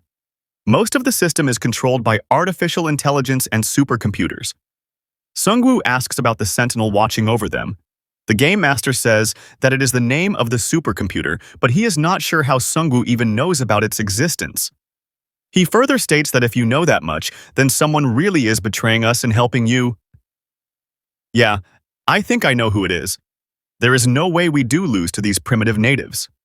The game master laughs out loud while Sungwoo warns him that if he keeps on laughing like this, then he will start pulling out his teeth one by one. Sungwoo asks him about what is the main core and what does the sentinel monitors. The game master says that the main core serves as a kind of server, and the sentinel monitors the entire Earth including the system, and any abnormal behavior from the players. The game master breaks his character as he tells Sungwoo that he wants to make him an offer. Sungwoo is a huge superstar on their Earth. He asks Sungwoo to join their Earth. After hearing it, Hanho can't stop himself and he kicks the game master in his stomach. Sungwoo says, "Okay, fine, tell me about your Earth. Who are you people and why did you do something this insane?" The game master says that he will tell them everything. "Our world is in the mid-24th century by your standards of civilization. There were small problems up to the 21st century, but we overcame them with brilliant minds and advanced science. The real problem started in the 22nd century. All resources were depleted and renewable energy could not sustain a population of 13 billion humans. The scientific advancements stalled and space development was too unprofitable. The world was on the brink of war over the remaining resources. Around that time, a wormhole was discovered in the Bermuda Triangle. The leaders of humanity back then thought, this is it. They are going to open a passage to another dimension and harvest resources from that dimension's primitive Earth. It was a brilliant idea, but as always, problems arose. Back then, wormhole control was unstable, so we could not arrive at the desired timeline. The first Earth we arrived at was not primitive. It was around the 18th century. That's when we hesitated. We did not have the resources to open a second dimensional passage. We were left with only two options. Either we pillage or we retreated. We were out of time and had to make a choice immediately, and so we made our choice and pillaged it. Sungwoo is thinking that now he knows what they really are. They do plunder and primitive violence to ensure their own survival. They probably justified all their atrocities with convenient rationalizations. That must be why they no longer see us as fellow humans out of their sheer arrogance. The game master continues, stating that at first they plundered to survive, but soon it became a race to satisfy their greed. Thus was born what we call multidimensional imperialism. Nations and corporations seized entire Earths and took everything for themselves. They now had access to nearly infinite resources supply and an almost perfect material abundance. Once that dreamlike future was in reach, our people realized something new in that perfect state. That perfect stability was boring. Sungwoo asks him if it is why they started using other dimensions as games. The game master says that it gives a raw thrill far beyond any virtual reality and it's real. Our near-perfect advancement in nanotechnology made it all possible. We recreated a flawless fantasy world with monsters, magic, and miracles. Your whole world, including your bodies, is infused with nanomachines. That process alone takes more than 6 years. That's what we call the install process. Sungwoo says, with that level of science, world eaters and demon kings, was it really necessary to turn people into monsters? The game master says that it was all about cost efficiency. Tweaking humans into NPC is cheaper than building full AI from scratch. Sungwoo says that he is done with him and he don't need to hear anymore. The game master starts begging him, asking for forgiveness. He says that I will talk them into excluding your Earth from the game, so he begs them to just spare him. He further warns Sungwoo that there is no other way for you to escape this game. Sungwoo asks Spearman Kyungsoo if he found the main core. Spearman Kyungsoo says that they are still searching for it, but they will be able to find it soon enough. Sungwoo is thinking that even if they destroy the main core, it will not free them completely from this game. The game master bursts out loud asking Sungwoo if he actually thinks that the insider is helping him. He informs Sungwoo that they are no different from us. They only approached you to use you for their own political agenda. After hearing it, Sungwoo becomes furious. Sungwoo inquires about this political agenda, and the game master informs him that this game is the biggest sport industry in their world. There are a lot of people who are trying to gain power through it. Sungwoo informs the game master that he needs an answer for a question. The game master requests Sungwoo to call him by his name, Walter, and he says that he will tell him anything if he lets him live. Sungwoo asks about this power made from the nanomachines, whether it is real or not. Walter says that it's all real. It manipulates particles to cause real phenomena. But there is a problem. The only way to control a subject injected with nanomachines is through that world system. Sungwoo is thinking that there must be limitations to this method as the nanomachine powers are blocked in this facility. Sungwoo orders Sergeant Kim to note everything they know and execute them. Walter keeps on begging for his dear life. At the same time, Spearman Kyungsoo returns and he informs Sungwoo that they found the main core deeper inside the facility. On the other hand, Master Hurst found something called a shielding device. His guess is that it's a nano-robot control device overseeing this island. Sungwoo says that maybe the helper might reappear once they disable that device. Sungwoo tells Walter that he will make him an offer. It might be his only way to live. From now on, he is going to be a traitor. He needs to betray his trash of a world and engrave his name in history. This is the only way his life can be spared. Sungwoo asks him for his answer. Walter agreed to work with them. Sungwoo asks Walter if the system can be taken down by hacking. Walter says that yes, it can be hacked. Sungwoo asks him if there is a way to restore the system for a very short time. Walter says that it can be only done for a short period of time. Sungwoo orders Walter to do it. After a few minutes, Sungwoo turns off the shielding device. The helper appears inside the building. He congratulates Sungwoo for doing a great job. The helper informs Sungwoo that you have 20 minutes. After that, multiple sentinels will return and the system will be restored. They need to finish everything within that time. Sungwoo asks the helper about what will happen after they destroy the core. The helper informs Sungwoo that the main core acts as a server, and destroying it will sever the connection to the Game Master's world. And the helper's connection with him will also end. Sungwoo asks him if the wormhole will be still there or not. If they don't deal with it, then maybe the Game Masters will return once again. The helper says that you are correct. So after shutting down the system, you must collapse the wormhole. Sungwoo asks the helper about how he can accomplish that. The helper says that there should be a massive vertical tunnel underground in this facility connected to the wormhole. If a powerful explosion occurs inside the wormhole, the passage itself will collapse. It's one of many contingency methods to prevent unknown invasion through wormholes. Sungwoo asks the helper about what they mean by unknown invasions. The helper says that you never know what might emerge from a hastily opened dimension, and it should never happen. Sungwoo asks about how they can cause that powerful explosion. The helper says that the easiest way is to use the facility's small fusion reactor and convert it into a hydrogen bomb. However, you will need the password of an authorized person. Sungwoo says that he already got that. The helper says that the next step is to activate the hydrogen bomb and throw it into the wormhole. Sungwoo tells the engineers and big brain people to prepare it right away.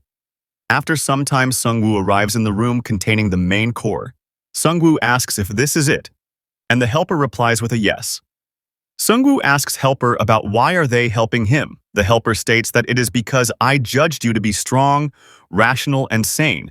We simply want peace and we oppose these horrific games. Sungwoo is thinking that if there are still people left on Earth Zero who preserve their humanity, no, it might be more like an animal protection group than equal humans. Sungwoo informs the helper that even if you are telling the truth, I am not happy about it.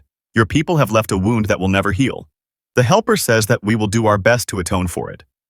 Sungwoo asks them about how they are going to do it. The helper says that we will stir public anxiety with this incident and push to abolish the dimensional games.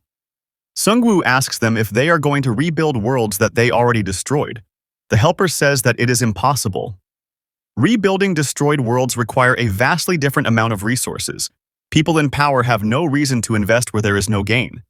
Sungwoo smirks as he says that these are all just fancy words. He asks if even helping him was political as well. Sungwoo says that this is not atonement. You stab someone, and the blood splashes on your face. You can wipe the face off, but you cannot erase the sin.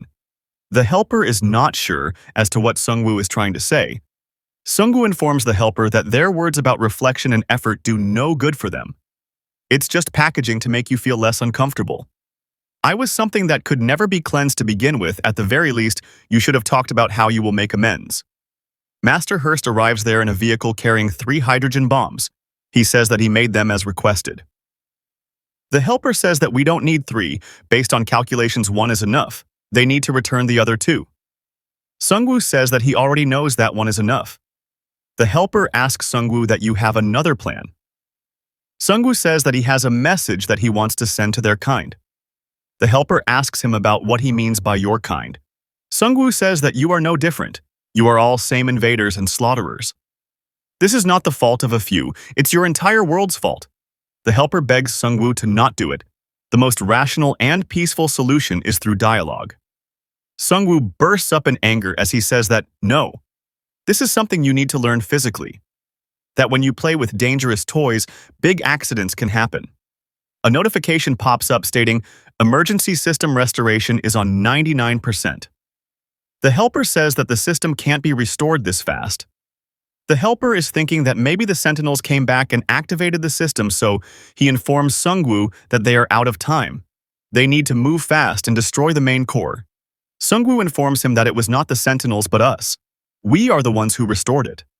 After a few minutes, the system completely restores. Sungwoo says that now we will begin our counterattack. With that being said, Sungwoo summons all of his minions. The summons start attacking the wall, protecting the main core. The helper tells Sungwoo that you are insane. Sungwoo says that you are correct. I am insane. You may have seen me as sane, but in a world like this, the ones who stay sane are truly the crazy ones. I am going to show your world how dangerous the toys you played with are. Once the shield is destroyed, the summons start to head toward the wormhole. Once they enter the wormhole, a bright flash of light transports them. Within a few minutes, they arrive in Earth Zero. Sungwoo takes a good look at the Earth Zero. They got out of a multi-dimensional gate that can pass through all dimensions. This info was already given to Sungwoo by Walter. Sungwoo never expected him to betray his home so easily. To those who have grown arrogant and lazy while chasing only pleasure, only their own lives matter to them. Sungwoo, along with his minions, start heading toward a fixed direction. After some time, they can spot a city, which is considered the heart of this world. The name of this city is Neo-Alexandria, and it's the largest city in Earth Zero. It's a parasitic city grown through dimensional plunder, and it must be eradicated. The helper appears there begging Sungwoo to stop right now, as what he is going to do now is pure madness. The helper tells Sungwoo that it's not too late and he can stop this frenzy. Sungwoo replies back by saying that it's already too late and the ending of their world has just started. This ending will be quite the teaching moment for the dwellers of Earth number 0. The helper informs Sungwoo that he is about to lay siege to a city of 100 million living humans. Sungwoo says that he knows that it's a utopia made by those who invaded other worlds and monopolized their resources. And we used to have a world of more than 8 billion people. Do you know how many of our people were sacrificed to that brutal game? The town deploys an enclosing barrier before Sungwoo can approach it. The helper says that they contacted the command center and took measures. It's an enclosing barrier that stops nanorobots from working, so you will also die if you get caught up in that. Go back. Right now. You still have some time. Sungwoo pulls out the hydrogen bombs out of his inventory. Sungwoo informs the helper that he learned one thing from their game, and it's that there is always a way to get around these type of situations. An error message appeared as Sungwoo used shadow movement to bypass the barrier. After that, he activated the hydrogen bomb, and they are going to explode in 3 minutes. After that, Sungwoo used Twilight Assault on the aerial defenses. Sungwoo notices a drone flying nearby, and it releases a notification stating that the unknown individual that showed up above Neo Alexandria is suspected to be player number 157 from Earth number 32. Sungwoo is amazed that they are streaming even during this situation, but he knows that they might be overexcited since a character inside a video game showed up right outside their city. Sungwoo uses the drone to inform the citizens of Neo Alexandria that they are the players of this game now, players of Earth number 0. I will give you a quest. Sungwoo smirks as he tells them to do whatever it takes to survive. The time is almost up as the hydrogen bombs are about to hit the city. Before the timer can go up, Sungwoo runs away as far as he can from the city. After a 10-second timer, a mushroom-looking hydrogen explosion can be seen from miles away. The helper shouts at Sungwoo, calling him a demon. The helper still can't believe that Sungwoo just finished off more than 100 million people. Sungwoo says that he did not want to do this either. But he is not feeling satisfied at all. You who toyed with other worlds as you wished. If I were to wipe you all out, maybe then I can be satisfied. One day the opportunity to end all this will come. With that being said, Sungwoo uses the portal to return to Earth number 32, where everyone is eagerly waiting for him. Spearman Kyung-soo asks Sungwoo if everything went well. Sungwoo says that it's all done. They just need to explode the wormhole now. Sungwoo asks them if the bombs are ready. Master Hearst says that they are ready and he prepared 2 more just in case. Sungwoo orders them to throw in the bombs right away and they all need to escape as soon as possible. The bombs explode and destroy the wormhole as soon as the players get on board the airships. Sungwoo asks Walter about how will Earth number 0 act from now on. Walter informs him that they will probably remove the radiation and reactivate the wormhole. However, nano-robot usage is very restrictive inside our world. It will be difficult to get things back to normal in a short time. Sungwoo asks him if they can maintain the system. Walter says, "Of course we can do that, if it's within the remaining lives of the nano-robots, which is 5 to 6 years. Prosecutor asks if they can just print out items in huge quantity to rebuild their world, and Manhwa requests for another divinity.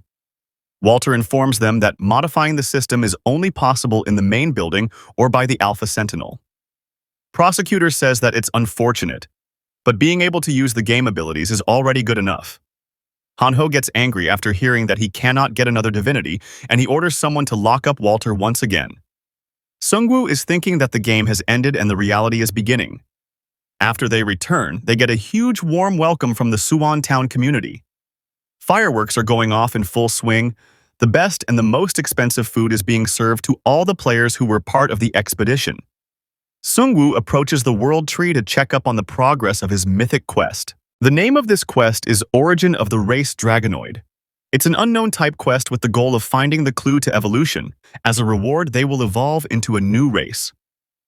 You have acquired 2 absolute seeds. One of them is a growing, powerful race in itself, and the other is a vessel of life that can contain transcendental power. If the 2 seeds are fused under destined conditions, it will give birth to a new myth. The clue to evolution will be opened once the unidentified egg hatches and the world tree reaches the complete stage. In case any of the seeds get damaged, you will fail. Sungwoo gets another notification stating that the world tree is on growth stage number 3 and it has grown up by 91%. Sungwoo is thinking whether he should leave it be since becoming a different race feels a bit wrong. He signs as he realizes that they are going to keep the game system for 6 more years. It will be restored afterwards, and once it is completed, it should help with the rebuilding of their world. The king appears behind Sungwoo offering him a potato. King says that he heard that he only got 6 years left, so I tried eating some other food but they don't really fit my taste. I wonder if this body was constructed this way. Sungwoo is thinking that the monsters are players of other worlds recycled through nano-robots. Walter said that they are different from us since our particles will be restored because we have a body. There is no way to deal with it at the moment. King asks Sungwoo about which kinds of thoughts are keeping him in his lonesome. Is it about the helper you guys fought? Sungwoo informs King about the thing that used to whisper to him. They are probably busy dealing with the hydrogen bomb. He tossed their way. King says that he did recently heard that voice besides the orders the system was telling him. But honestly, they did not come often. It was mostly a different one, though. Sungwoo asks him about what he means by that. King says that it's hard to explain since he is not a spiritual being. It's as if a certain voice saved him, perhaps, so that he could resist the system and transform from a monster to what he is now. Sungwoo now knows that there is another entity that awakened the king of the great mountain range beside the helper. Sungwoo inquires about the identity of this entity, and the king replies by saying that he has no idea. Sungwoo is thinking that maybe this is the reason that the Earth number 0 restricted nanorobots in their world. What's certain is that this entity is not anyone belonging to the system. It's as if this entity is maybe a god. Sungwoo is further thinking that it's impossible to perfectly control this phenomenon that even the Earth 0 dwellers have no control over. Sungwoo says that he don't believe in gods. If there was one, they would have done everything they could to stop something like this from happening. The king says that he is correct and there is no such entity in his mind either. King tells Sungwoo to stop with his worries and enjoy the party since it's the day of liberation. After some time, Sungwoo returns to the city and he joins the celebration. Hanho is showing off his stupid thief skills to the kids, while Ji-soo-yoon is scoring a lot of money through betting on cards. After a few hours, the sun rises and the party stops. In the morning, Sungwoo begins the emergency leader meeting. Sungwoo informs the leaders to take their seats. He informs them that they have 3 topics for today's meeting. They need to establish the Earth Restoration Plan, Earth Defense Plan, and last but not least, they need to establish outer dimensional attack training. Some of the leaders are shocked after hearing it since the wormhole has been severed, and now no one can attack them. Sungwoo informs them that until just a few days ago, we didn't even know that there was a path connecting to outer dimensions. Is there any reason to believe other things won't happen in places we are not aware of? Which is why we need a plan to defend our world with an enemy who does not know how to give up. We can't give up on defense only. The prosecutor agreed with Sungwoo, stating that we will have to find measures to research the system and do whatever it takes to fight it. Sungwoo is thinking that there is no way Earth number 0 will stop. Its pillaging and fighting them immediately is impossible. But we can't just sit here with our hands tied down if the wormhole were to open again and the enemy invades us. I will destroy them and leave only corpses in my wake because this is the Necromancer's job. A year has passed since the last world-ending event. Reporter On states in a broadcast that the game that plunged us into despair has ended, but the system remained. We have now entered a new post-ending era. We have worked to conquer and develop that natural phenomenon. And at last today has come. It turns out this is the first anniversary ending special broadcast. The topic of today's broadcast is the era of the Necromancer and the World Tree. Reporter On further states that 1 year ago the Necromancer won the game and restored order and peace to this land. There were obstacles such as monsters, but we advanced at an astonishing speed. And thus the center of the new world called Asadal was established. It is a city that would carry on peace for hundreds of years. There is no more despair, or at least that's what we thought before we realized that eternal peace does not exist. They got invaded not by monsters but player who demanded to hand the dictator and burn the world tree. Once society stabilized, various extremist groups and nationalism resurfaced and a new age of terror began. Those who call themselves originals claiming to be pure humans untainted by the system. They joined forces to escape the control of the World Tree faction. They deny the system and pursue humanity's original values like religion and science. It sounds noble, but in reality, they too are fighting using the system. At the same time, the Baldy interrupts reporter On by saying that he has some breaking news. It turns out that originals carried out their 13th terror attack in Asadal. Something happened to the tree guard and the authorities are assessing the situation. After reading the report, reporter On states that this seems more serious than before. While the Necromancer was absent, the originals began their terror attack. Hanho, who is commander of the tree guard, has reportedly been kidnapped. After a few hours in a faraway warehouse, someone by the name of Judge enters the warehouse. One of his lackeys welcomes Judge to his humble place. The judge inquires about the person they got. The lackey says that this man is the commander of the tree guard. His hands are tightly bound, and all of his items have been confiscated. The lackey says that he is one of the 11 divine rankers in the entire world. We can't afford to guard him carelessly. Judge Adrian is from the Spain server in terms of combat power alone. Even he would not stand a chance against the Guardian of the Tree.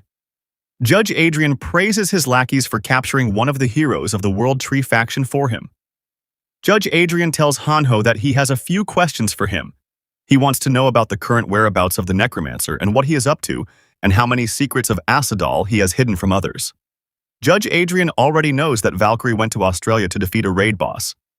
He asks Hanho if he is curious to know how he got intel on the movement of Valkyrie. Without relying on the system that flowed in from outside, comrades who believe in their god and their true selves can be found anywhere. While Judge Adrian is talking, he keeps on hearing crunching sounds and he gets pissed. The judge angrily asks his lackey about who is making this sound. The lackey says that the sound is coming from your direction. Judge tears open the veil to find out that Hanho has been chomping on popcorns all this time. The judge gets pissed at his lackeys as he already told them to confiscate all types of items from Hanho and bind him, but he is still using his arms. The lackey says that they definitely confiscated them all. Hanho releases the spell that bound him, and he reports to Sergeant Kim stating that we have stalled for long enough. Judge Adrian has no idea about how Hanho freed himself and how he got one of his items back. Hanho tells him that even if he explained it, Judge would not understand this technology. There are many limitations, but it seems you can fire skills from tattoos using something called magical biology. I guess Walter managed to decode some future human technology. Those who don't know about these things, like the Judge Adrian, are bound to get taken down. Judge asks if this was bait to lure him out, and Hanho replies with a yes, but he never expected Judge to walk out on his own like this. Everyone points out their weapons at Hanho, but Hanho is not moved by their resolve. Judge warns Hanho to not move. No matter who Hanho is, he cannot beat all of them without his items. Hanho says that he is the head of security of Asadal and the greatest mind on the Korean server. Do you think I would do this without any preparation? At the same time, the roof of the warehouse explodes. Some elite players in Gundam-like mobile suits come down from the ceiling. Judge Adrian orders his men to open fire and secure an escape route. But before they can even lift a finger, all of them get neutralized. They warn the remaining to not move if they don't want to die. These players are from the 213th Mobile Unit. It's a special unit composed entirely of elite players above level 20. Hanho further states that they are the third strongest unit in our faction, but they are no match for me.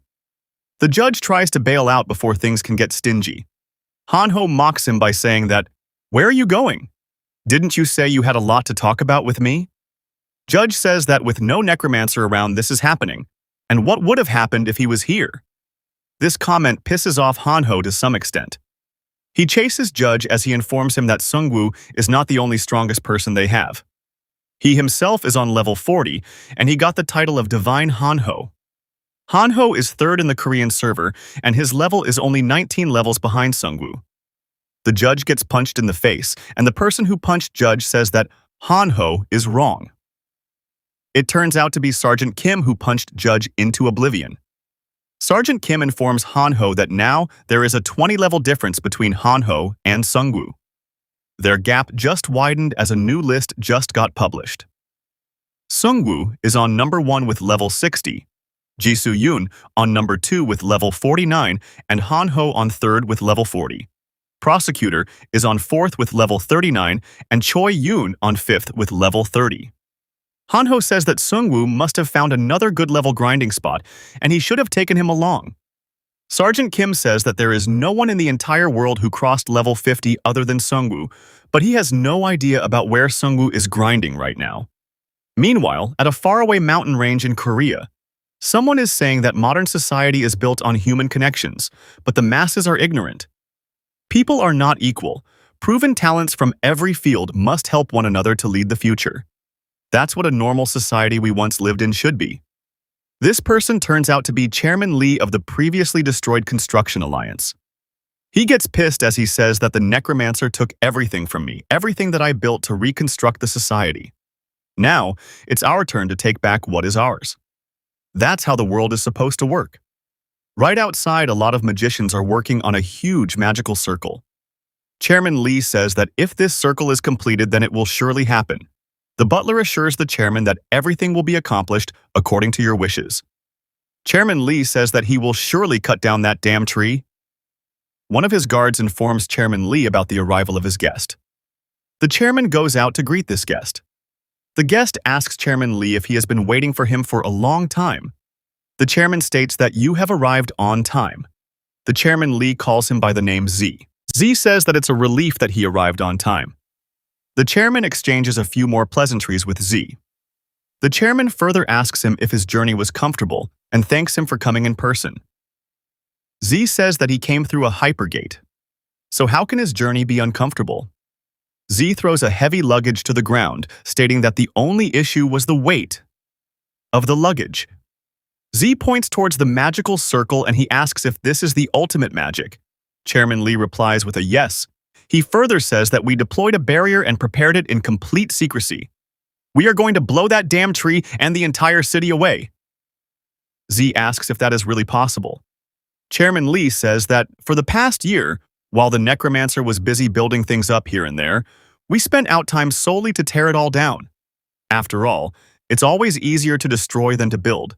A businessman of that level would not make mistakes in something so simple. Z says that Judge Adrian was captured. And if that will disrupt the operation, Chairman Lee says that too is part of the plan. Drawing attention alone was enough to fulfill his role.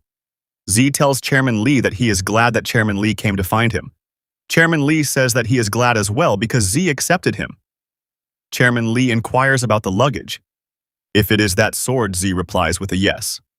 This sword is known as Excalibur. Chairman Lee asks Lee if with that sword and his divine authority he can sever the head of the Necromancer. Z says that he is not sure. Neither the Necromancer nor I are absolute. But once that tree is blown away, I think I could build a kingdom on top of these ruins. Chairman Lee says that I will lay the foundation for you since you are more than worthy for this task. Chairman Lee says that the voice the Necromancer said he heard was it not you who was approached first by the helper. Z says that it is correct, but at that time he drove away the helper. Meanwhile, on the other side, all originals in the vicinity of the warehouse have been subdued. They got 40 prisoners alone from the outskirts, and including the ones inside the building, the numbers must be above 100. The control room where Spearman Kayong-su is in charge must be in chaos right now. Meanwhile, inside the warehouse, something bad has happened. It turned out that Judge Adrian pretended to be unconscious, and then he slipped away once they let their guard down, and right now Hanho and Sergeant Kim are chasing him. Sergeant Kim says that Judge had a random jumper that allows random teleportation within a 500-meter radius. Even if we had not been fooled, we could not have stopped him. Hanho says that you are wrong. We should have tied his hands and stripped his items the moment we caught him. They did the same thing with me. Sergeant Kim says that Judge Adrian could not have gone too far. After some time, the operation is finished and the World Tree faction members board their airships. Sergeant Kim says that if a judge showed up personally, then this was not just their usual probing, but we ended up losing him. Hanho says that it was strange in itself that they tried to kidnap me. They are definitely up to something. They realized that Sung-woo was absent and they didn't want to waste this opportunity, since it's the perfect condition to hatch a conspiracy. One of the operators informs Sergeant Kim that the Strategic Intelligence Bureau's White Rider Forensics Unit has arrived on site. Sergeant Kim orders them to focus on the traces left by that judge. The airships are moving back toward Asadal while White Rider is interrogating the scene. After a while, they detect a huge hypergate in front of them. Sergeant Kim orders all units to surround the hypergate. This gate is only 5 kilometers away from Asadal, and whatever comes out of it, they are not to let it leave its position. Hanho recognizes that gate as Beast Terror. It's a terrorist method where they control boss monsters to attack residential areas. Since they can't win head-on, they always resort to dirty backdoor tactics. The operator receives an urgent transmission stating that a hypergate opened in the southern residential area. A toad-type boss monster came out of it. Another hypergate is opening at the northern outpost. Sergeant Kim is a bit taken back since there are hypergates opening simultaneously in 3 places. Hanho informs Sergeant Kim that he will handle this side. They need to take care of the rest by themselves. A warning message pops up stating incarnation manifestation has begun in the designated area. Hanho says that he will show them the divinity he got after reaching level 40. Hanho's divine turtle appears near the hypergate. The gate starts to open at the same time as boss monsters start popping out one after another. Hanho thanks them for the instant delivery as he will gladly take the experience points. The Divine Turtle uses cold key breath to freeze anything coming out of the hypergate. After watching it, Sergeant Kim becomes relieved. He says that Hanho is a bit lacking and embarrassing to have around, but his combat power is the real deal. Sergeant Kim orders his men to head for the southern gate. The operator informs Sergeant Kim that there is no unit at the northern outpost to stop the boss monsters. Sergeant Kim asks them to deploy their ultimate weapon, Isabella. But it turns out Isabella left for the Amazon lair because of Mireu's molting. Sergeant Kim realizes that the timing of these attacks is just off. Even if they knew Sungwoo and Jisoo Yoon were absent because they had not appeared publicly. But Isabella and Mireu's situation should be classified information. Could it be that there is a traitor among Asa Dahl's high ranks? Everything is so complicated and overwhelming for him, he is wondering about where Sungwoo is at a time like this. Meanwhile, in a faraway dungeon, a lot of high-ranking monsters have been slain. It turns out that Sungwoo and Righty are the ones who did them dirty. They finally found a bone-looking item. Its name is Adam's Rib number 3. It has a mythical grade. Its category and effects are unknown. It turns out that King is with them as well. King says that he finally found the last bone. He asks Sungwoo if he obtains all of them. Will he also shed his human form and become something like me? Sungwoo says, "Who knows? You became a monster because you lost the game in your world." Sungwoo is thinking that about 11 months ago, when the world tree reached its completion stage, a mythical quest was generated. Well, it's not like he will become a draconian right away after completing it. The name of the quest is Origin of the Species Draconians. Its type is unknown, and it has an objective of finding the clue to evolution as a reward. Evolution into new species will be given. You have obtained 2 absolute seeds. One is a powerful species that is growing itself, and the other is a vessel of life containing transcendent power. If the 2 seeds fuse under fateful conditions, they will give birth to a new myth. When the unidentified egg hatches and the world tree reaches the completion stage, the clue of evolution will be revealed. If either of the 2 seeds is damaged, the quest fails. Sungwoo is thinking that the clue to evolution was to gather the bones of Adam scattered throughout the world. It was not an easy quest. King asks if all 140,000 players of the World Tree faction are going to turn into dragons at once. Would not you call that game-breaking imbalance? Sungwoo has no answer, so he tells him to head back for now. After some time, they come outside to a beautiful view. King says, "What a shame we came all the way to the Mediterranean island. If we had time, we could have enjoyed some leisure. A little over 4 years are left. If I stay by your side, I will end up working myself to death." Sungwoo is thinking that the moment the nanorobots spread across this world stop operating is the moment all monsters will die. Sungwoo asks King if that response is coming. King says not at all. It does not come on schedule like some marketplace event. You kept me by your side because of this, so this is rather awkward. Sungwoo tells him to focus properly if the response comes. Don't miss it. Like last time. King tells him to not worry, even if he feels a bit uneasy. He will report it. Sungwoo is thinking, who could it be this time? A certain voice heard only by the king of the Great Mountain Range. King previously said that it sounded like the voice of a real god. As far as Sungwoo knows, this system error phenomenon often occurs with King of the Great Mountain Range at its center. Since the system is made by humans, small errors could happen. However, according to Walter, it was revealed that error was due to some kind of interference from the outside. The conclusion was that an unknown mysterious wavelength controlled the nanorobots. This outside interference is still going on even though the wormhole is destroyed. It means that there is a being that can use the system better than its creator. If that is really the case, are they friendly towards us or are they yet another invader? After some time, a drone arrives at their location and Sungwoo is not that much excited to see that his location got found out. The king says that it seems like these dudes got wind that you came out of the dungeon. Since you are the king of the Korean peninsula, this much protocol must be obvious. Sungwoo says that he is not a king, but the chancellor of the World Tree faction, and this is not something that he wanted. Even for him, it's too much. They say that beside bodyguarding, They are here to eliminate any possibility of me becoming a dictator. But that's too much. A player from the supplementary support arrives there. He greets both the Necromancer and the King of the Great Mountain Range with a lot of respect. King of the Great Mountain Range is quite happy that this guy is greeting him with such respect. The Chief of Supplementary Support informs them that he got news that there is a big problem in Asadal. He then proceeds to inform them about the attack on their headquarters. Sungwoo is quite pissed that a terror attack happened on Asadal and it's still ongoing. Guard units and Hanho should be enough for such attacks, but the people from the World Tree still want my help. He is thinking that maybe the originals are determined to shake things up this time. Sungwoo orders them to skip all checks and take off immediately. After some time, one of the airship's engines starts to malfunction. The operator informs Sungwoo that their engine is out and they have got an unknown abnormality. Sungwoo becomes quite worried that their engine, which works with nanomachines, stopped moving, but the airship is still somehow not falling down. The King of the Great Mountain Range starts to feel a headache and he informs Sungwoo that something is off.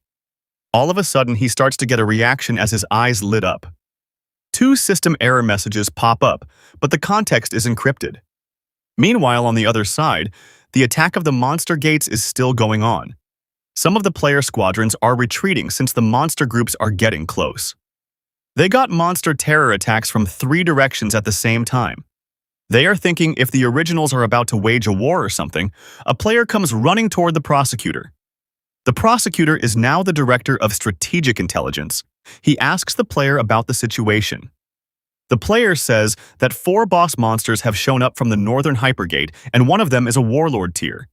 Prosecutor asks if the warlord rank monster is summoning his subordinate monsters.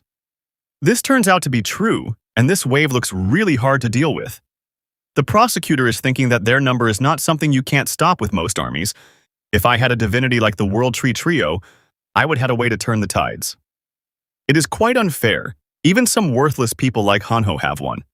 It was already hard to get one before, but it's gotten even harder after the ending. According to Walter, the game master, it's the effect of the updates getting stopped. The prosecutor did request a solution through a gentlemanly method, but Walter said that there is nothing he can do at the moment. The prosecutor asks the captain if he contacted the allies through the hotline. The captain says that yes, we even contacted the Necromancer through the Chief of Supplementary Support as well. The prosecutor says that it is good then. They will be able to have a party when everyone gathers again after so long. In his mind, he is thinking that the World Tree faction is not a force that can be shaken by a terror attack like this anymore. The fight against the monsters on all 3 fronts is going on in full swing. Someone is observing all of this from a safe distance and he says that these fireworks are great. We are already in a party atmosphere. It turns out to be Judge Adrian who says that they should not be able to take down the specialty monster they made with bombardments alone. His lackey confirms that there is no chance that it can be taken down so easily. 2 of the airships get destroyed from an unknown attack. The 3rd one also bites the dust in a few minutes. The morale of the originals is quite high since they got the infamous airships of the World Tree faction. With such ease, Judge Adrian says that despite being the World Tree faction's pride, these airships were not that big of a deal. Even if it's them, unless a person with a divinity comes, they can't stop this. Their plan of sending in a Black Ops agent to the World Tree faction's divinity holders was effective. The lackey asks if they sent one to the Necromancer as well. Judge Adrian says that it's too much, but they put up 3 of them on the Valkyrie. The lackey is shocked to hear that, and he wonders if the agents were able to assassinate the Valkyrie. Judge Adrian asks if he is crazy or something. There is no way to assassinate the Valkyrie. In order to make it possible, Sir Z is going to have to do it himself. The hypergate arranged in Australia is something we made as well. With that, even if it's that butcher woman, it will buy more than enough time to dig up the World Tree faction. The lackey starts to lick up to Judge Adrian saying that you always have a plan. Someone with a sword stained in blood comes behind them saying, that was not a bad plan. It turns out to be Ji Soo-yoon the Valkyrie.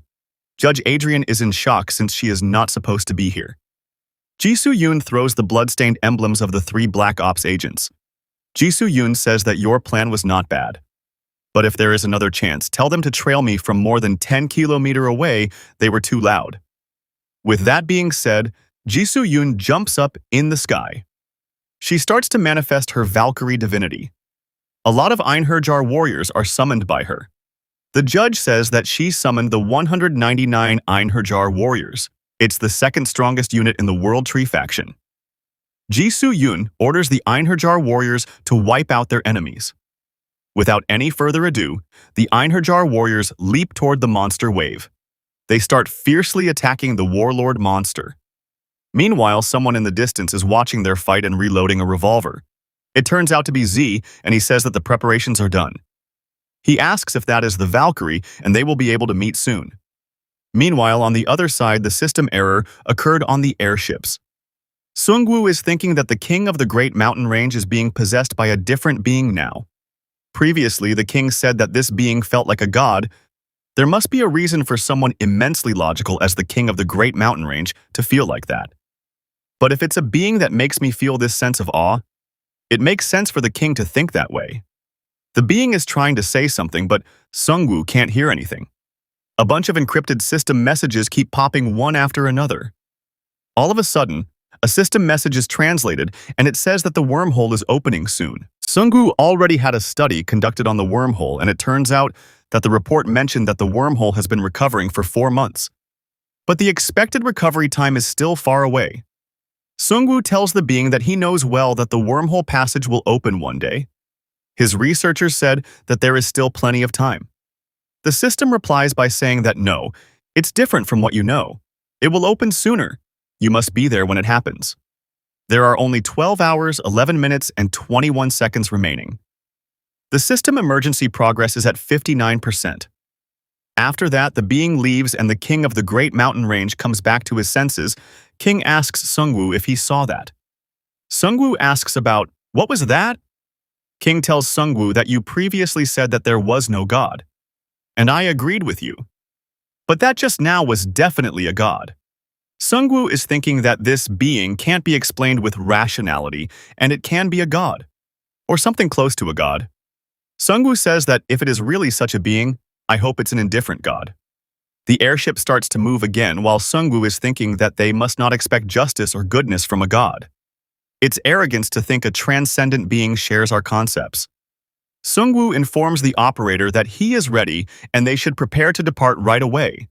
The operator asks if they are going to the wormhole research lab. Sungwoo tells him to head toward Asadal first. They need to deal with the immediate problem first. Meanwhile, at the Bermuda Triangle, the wormhole research lab is still active and the researchers are working full-time. The researchers are a bit taken back since a lot of anomalies are occurring and the values of graphs are becoming abnormal. Jonathan Cage says that this situation is a mess. They need to seal the tunnel immediately, and he orders his men to station more troops around the facility. Whatever comes out of that hole, they need to stop it at all costs. Jonathan Cage inquires about the state of the tunnel's core. The female researcher says that it's recovering about 120,000 times faster than before. At this rate, the wormhole will open by dawn tomorrow. One of the male researcher informs his colleague that this is not a good time, but he needs to really use the bathroom. After some time, the researcher arrives at the washroom. He then uses a secret voice transmission device to contact someone. He informs the other person that I am contacting you because of the anomaly you anticipated. They are opening the wormhole. Soon the Great Ones will reclaim the system. A 400-man death squad is waiting in Philadelphia. They can seize this facility at any time. We are just waiting for your orders. Meanwhile, in Korean server, the ultimate spell is nearing its completion stage. Chairman Lee says that the 2 scrolls of destruction obtained from the deepest part of the labyrinth. And with their linked skill, it will burn everything they have. The beast terror waves were nothing but a distraction. Having never held the position of a ruler, you were destined to fall to a simple scheme. All of a sudden, a portal opens up behind Chairman Lee. White Rider, along with his forensic unit, pop out of the portal. White Rider says that he finally found them. Meanwhile, on the other side, the war against the monster wave is going on in full swing. The boss monsters are falling easily one after another. Z says that he is disgusted. He had no big hope for these boss monster waves, but he did not expect them to fall so easily. He asks someone if they bought time as the inspectors planned. All of a sudden, someone arrives there carrying the head of a boss monster. This turns out to be Jisoo Yun. She says that you must not be an ordinary person since you are standing so calmly in a place like this. Jisoo-yoon says that she knows well about him.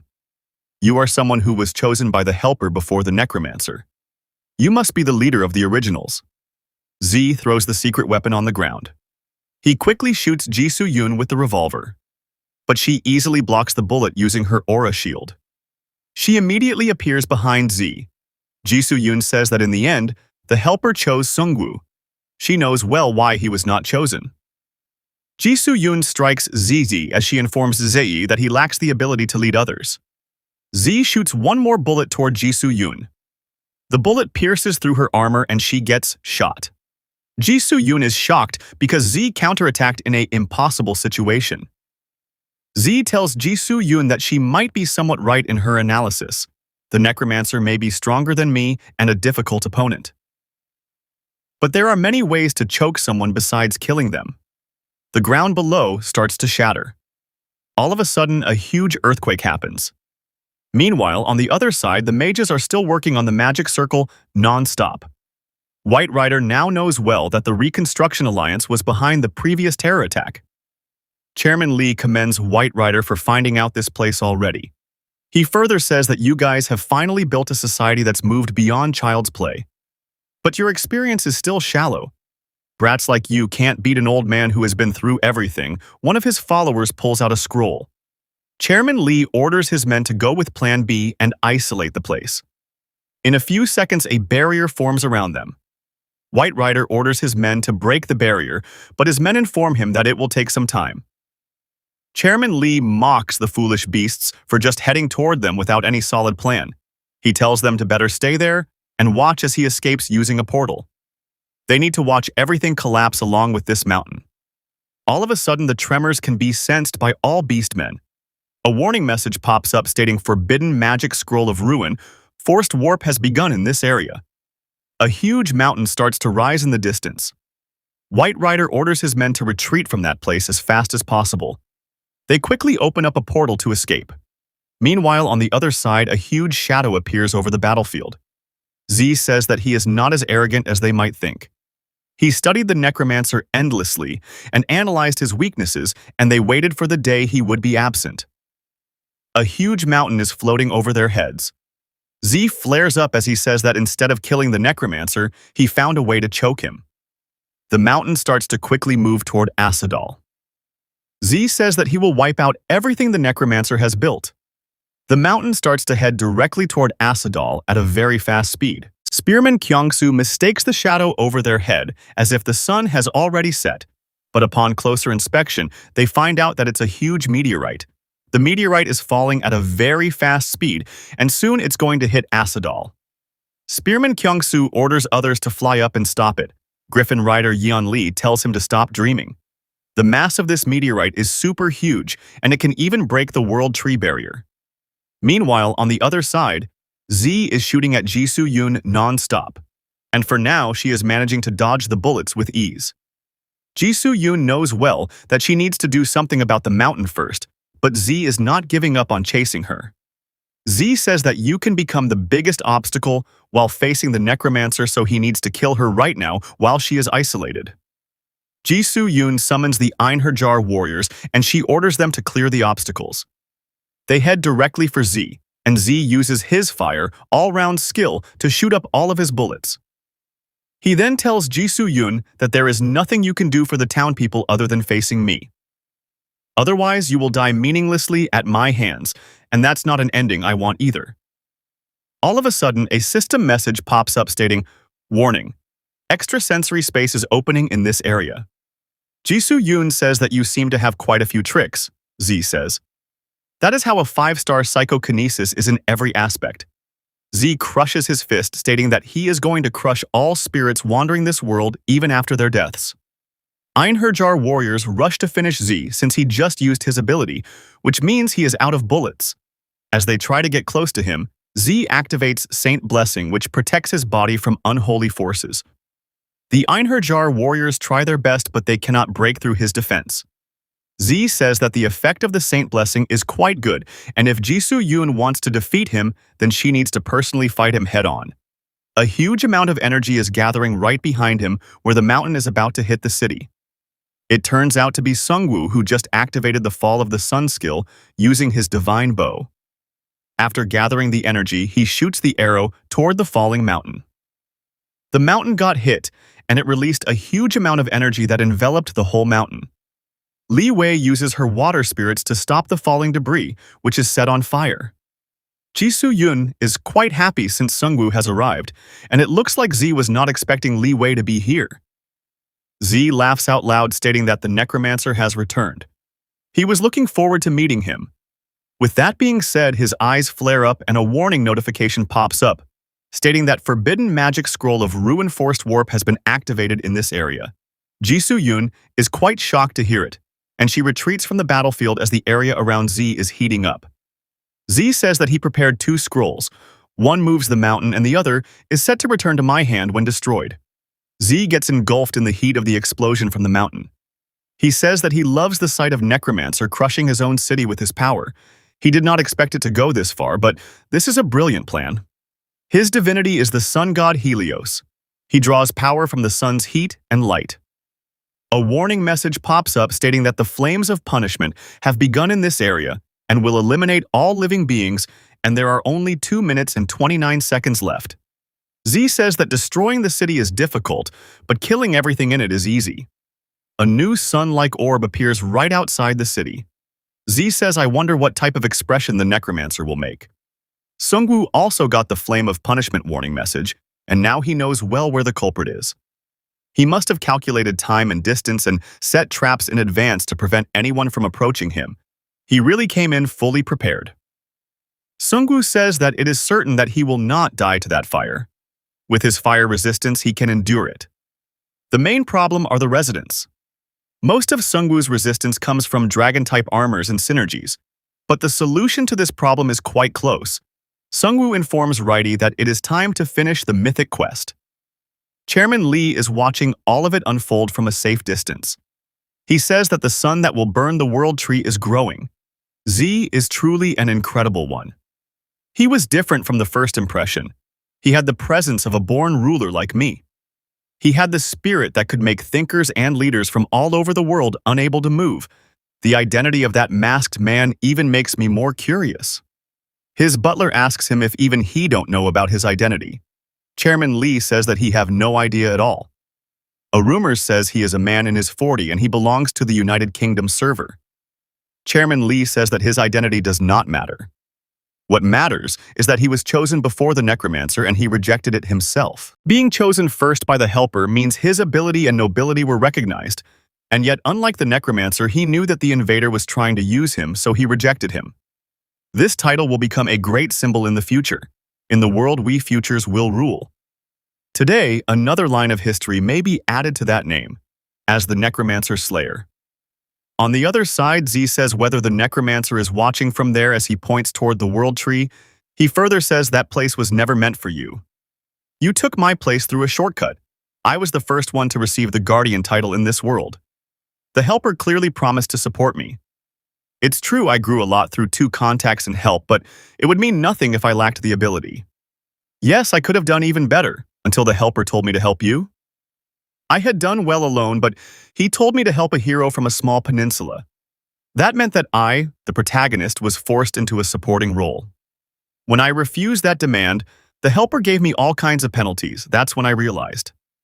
The Helpers are not gods, but beings who make wrong choices and go in the wrong direction.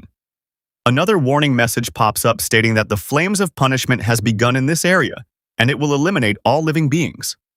The time for the flames is up. While conjuring up the fake sun, Z says that such beings are nothing but demons, and an empire built on demonic power must fall. He then shoots the sun directly toward the barrier of the world tree. But instead of piercing through the barrier, the sun stops near the city. The structures outside the city get burnt to a crisp. Z gets a little bit of pushback from his skill, and even he has no idea what is going on. Meanwhile, on the other side, there is a skeleton placed inside the world tree. A notification pops up stating that Mythic Quest origin of the race Dragonkin has been successfully cleared. A reward is granted and they can evolve into a new race. Sungwoo says that finally, this quest is done. Another notification pops up informing him that his body is evolving into another form. Some level of pain may accompany this. All of a sudden, Sungwoo starts to feel a lot of pain. Sungwoo gets down to the ground as he is thinking that it hurts a lot. Invisible particles are tearing through his body and covering it with something. Sungwoo gives out a loud cry as fire is burning in his mouth. A notification pops up informing him that he has been reborn as a dragonkin. Two wings appear from his back with a system message stating that all of his stats have increased by 10 points. His magic and physical resistance has increased by 50%, and his fear resistance increased by 100%. Sungwoo's whole body is engulfed in fire as his transformation is ongoing. Another notification states that his fire resistance increased by 150%, while his body regeneration and health recovery increased by 100%. Once the transformation is over, Sungwoo returns to his original form. While checking his body, Sungwoo is thinking that he was worried he might turn into a grotesque reptile. His skin feels much tougher, but it seems like the developers considered basic aesthetics for this transformation. A notification pops up informing him that his visual mode changes according to his will.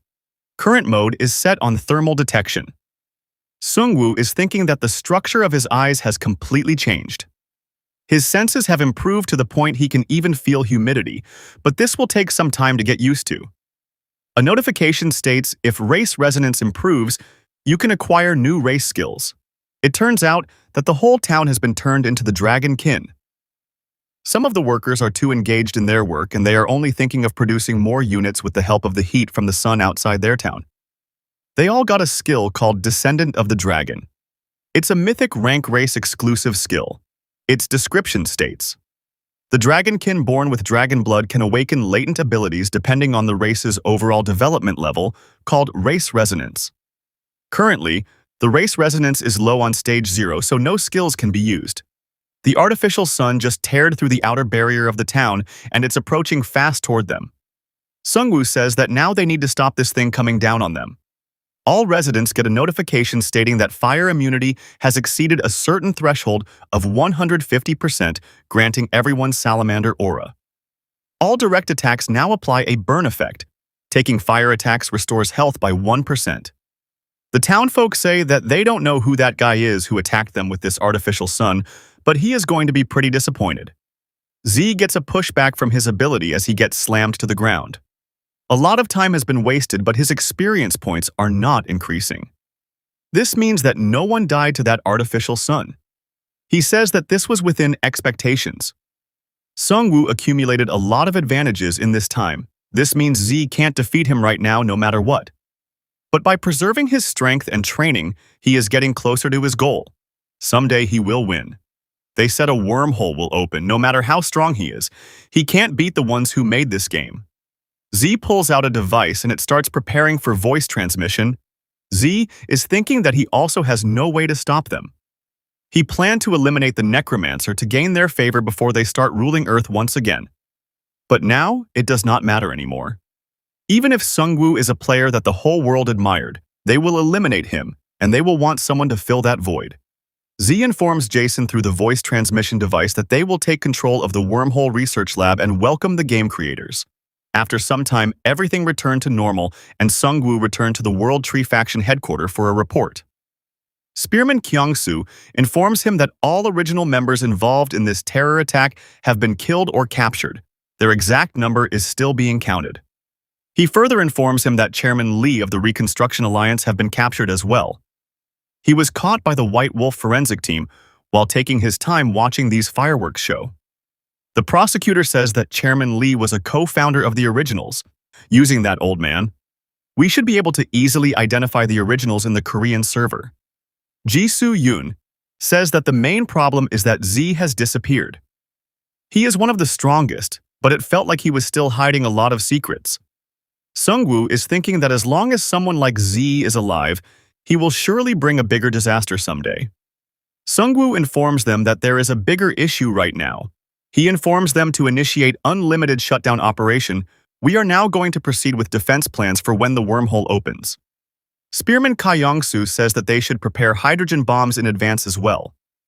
Sungwoo says that he already sent someone to the research lab. We still have time to prepare thoroughly. Spearman Kyungsoo asks if they should call Isabella, who is still in the Amazon. Sungwoo says that he already contacted her. Meanwhile, on the other side, Isabella is returning home while riding a huge dragon. This dragon turns out to be Mireyu, who has grown a lot in this time. He says that it's too hard.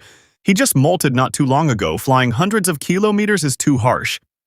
Isabella smacks his head, stating that, "Complain about that to your father. I am your guardian right now, so stop whining." Mireyu says that if you open a portal, I would not have to fly so hard. Isabella says that this is also part of your training. If I were in your situation, I would have flown around the earth several times by now. Isabella gets serious as she informs him that not much time is left, so he needs to fly safely. All of a sudden, she hears a faint sound coming from the distance. Mireyu summons a specter bird to help him fly easily. And there is a huge fleet in the distance. The captain states that the wormhole research lab is not that far. We will immediately seize the island and research facility and wait for Lord Z in there. His eyes lit up as he is thinking that this will work. It's a chance to restore order on Earth. Until now, we originals have been pushed back by the World Tree faction, but the forces here can rival their army. All of a sudden, they detect an unknown flying object on their radars. It turns out to be a huge dragon, and they are sure that it must belong to the World Tree faction. They are a bit relieved to see that it's not the red dragon, Isabella, from the World Tree faction. The captain says that maybe it's not their enemy. The operator informs the captain that there is a person riding on the dragon. The operator further informs the captain that it seems like the person on the dragon's back is saying something to the dragon. The captain says that maybe it's telling the dragon to not attack. It turns out that Isabella is telling Mireyu that the time has come. It's your practical, so don't be nervous and do as I taught you. Her eyes flare up as she orders Mireyu to wipe them all out. Mireyu says that if he does it the way Isabella taught him, then it will be too savage. After hearing it, Isabella gets angry. Mireyu says that he is sorry his language skills are lacking. Isabella smacks the head of Mireyu, saying that you are just all talk. Moments like this require savagery. Open your mouth and pour it right now. Mireyu is thinking about why is he in such an unreasonable situation. These uninvited guests thinking about it makes him angry. With that being said, Mireyu flares up as he opens his mouth. He then uses dragon breath on the ships. Most of the warships gets engulfed in greenish flames. The players on board start to melt like metal. Isabella congrats Mireyu, and she orders him to keep breathing out like a drunk dragon. All of a sudden, Mireyu starts coughing. He says that his throat burns. He says that maybe your method does not suit me. A notification pops up stating that grand necromancy has started in this area. A lot of bone wyvern get summoned. Mireyu says that my dad's method is smarter and better. The wyverns start to attack the remaining ships. Some of the corpses on board begin to manifesting corpse explosion. The operator informs his captain that ship number 11 has been sunk. A serpent skeleton minion appears out of the water and it sinks a huge ship. The survivors who jumped into the water observe a green rain above them. It turns out to be poisonous clouds, and those who get in contact with the rain start to melt. Mireyu says that he still finds this way more fun. Isabella says, "Why did the Necromancer entrusted this kid to me?" She further says that this is not a dragon. He is practically a lich itself. Meanwhile, on the other side, Sungwoo just arrived at the research lab along with Jisoo Yoon and Spearman Kyungsoo. Sungwoo asks Jonathan Cage if he found out about what is causing the wormholes to restore. Jonathan replies by saying that he is sorry. They found absolutely nothing. Sungwoo is thinking that even the game masters could not figure out the reason, so it's not surprising. In the end, they have no choice but to face whoever is restoring the wormhole. At the same time, King arrives there. Sungwoo asks him if it reacted while he was gone, and King replies by saying that it visited him one more time, but it was nothing special. There are 5 more hours left until the wormhole opens. They are all waiting anxiously. Maybe that being wants to meet Sungwoo right here. That's why he told him to immediately arrive at the wormhole site. All of a sudden, King remembers that the being told him to prepare for war, but he heard this while he was half asleep, so the intent is not clear. Whether it means they are going to fight us, or whether it means we should join forces to fight another being. Sungwoo says that he has always been prepared for war. The only question is, who is going to be his next target? Sungwoo immediately orders the entire World Tree faction to prepare for a disaster, and he further orders them to lift the seal on the Legion that's beneath the surface. Meanwhile, at the same time in the World Tree faction, there are a lot of airships moving around. Griffin Rider Lee orders the residents to move to Sector B4, and it turns out that a large-scale evacuation is going on in Asadal. Most of the civilians are moved to safe bunkers. These bunkers are a space connected to a subspace like Hephaestus's Forge. Hanho's father gathers all Pioneer-class players to set up defensive barriers around them. The class representative is guiding other students about the evacuation routes and safety measures. Hanho says that you could be hired as a tree guard right away once you complete the graduation. Hanho is quite popular among the population of Asadal, but one of the kids says that he don't like this guy. This pisses off Hanho a bit. The representative asks if something big is happening once again. Hanho says that it's nothing major. It's just that we are getting stronger each day. No matter what happens, we just have to win. He further asks them if we have ever lost. This raises the spirits of the students. The representative says that you are right and we never ever lost. Hanho says that we are just piling up another victory. This kid is Hanho's younger cousin who survived after losing his father in this world that turned into a game. He has grown so much, and Hanho's mission here is to protect them. Hanho orders him to make sure that his friends don't get hurt and carry out his mission properly. The special forces of the World Tree faction are all getting deployed at once. Spearman Kyongsu orders them to move quickly, and as of now, all access is completely restricted. Isabella asks Mireo if his dad just called her out of nowhere, and now he is not even showing his face. She knew it from the moment he dumped Mireo on her. Humans are just so stubborn and reckless. Mireo has transformed into his human form, and Isabella asks him about where is he staring for so long. Mireo asks Isabella if the people around them look strange. Isabella is not getting what Mireo is trying to say. Mireo says that their physical condition has changed. They feel similar to us. After that, Isabella realizes something as well. Isabella says that Sungwoo got a dragon-like species quest, and maybe he succeeded in it. Mireo asks if they will grow wings someday as well. Isabella says that humans will not dare to have wings. Mireo says that it will be more convenient for us if they grew wings. Li Wei arrives there, and she mocks Isabella by saying that she heard you are working as a nanny these days. Isabella flares up after hearing this, and she asks Li Wei if she wants to die now. Isabella activated Dragon's Fear. It paralyzes organisms with low level and intelligence. Li Wei asks Isabella about why she is getting so mad. She has a long way to go before she can become a human. This pisses off Isabella even more as she never said before that she wanted to become human. Whatever her original identity was, she likes the way she is now. Mireo tells them to stop as he heard something. From underneath the ground, maybe the wormhole is opening. Meanwhile, on the other side, there is a sealed-off room. Jason just sacrificed his hand to summon a teleportation gate. Lord Z arrives through the portal and he praises Jason for his amazing work. Z asks him if he sacrificed his arm to open a portal with black magic. Jason says that only magic that requires offering a body part or a sacrifice receives priority check over other system magics. The wormhole opening is scheduled to begin shortly, and Jason will lead the way. Z is thinking that today in this place, everything ends now. Z orders his followers to cast a buff on him using black magic once he meets the Necromancer. With that sacrifice as collateral, he will open a new world. Meanwhile, on the other side, there are 5 minutes left until the scheduled wormhole recovery time. Jonathan orders his men to recheck safety devices. Jisoo Yoon informs others that something happened upstairs. Sungwoo asks her about what happened. Jisoo Yoon says that a space burst open and something appeared. And now it's rapidly approaching us. Sungwoo says that he will check it right away. Jisoo Yoon says that it's already too late. They are already in front of the door. All of a sudden, the door bursts open with a lot of flames.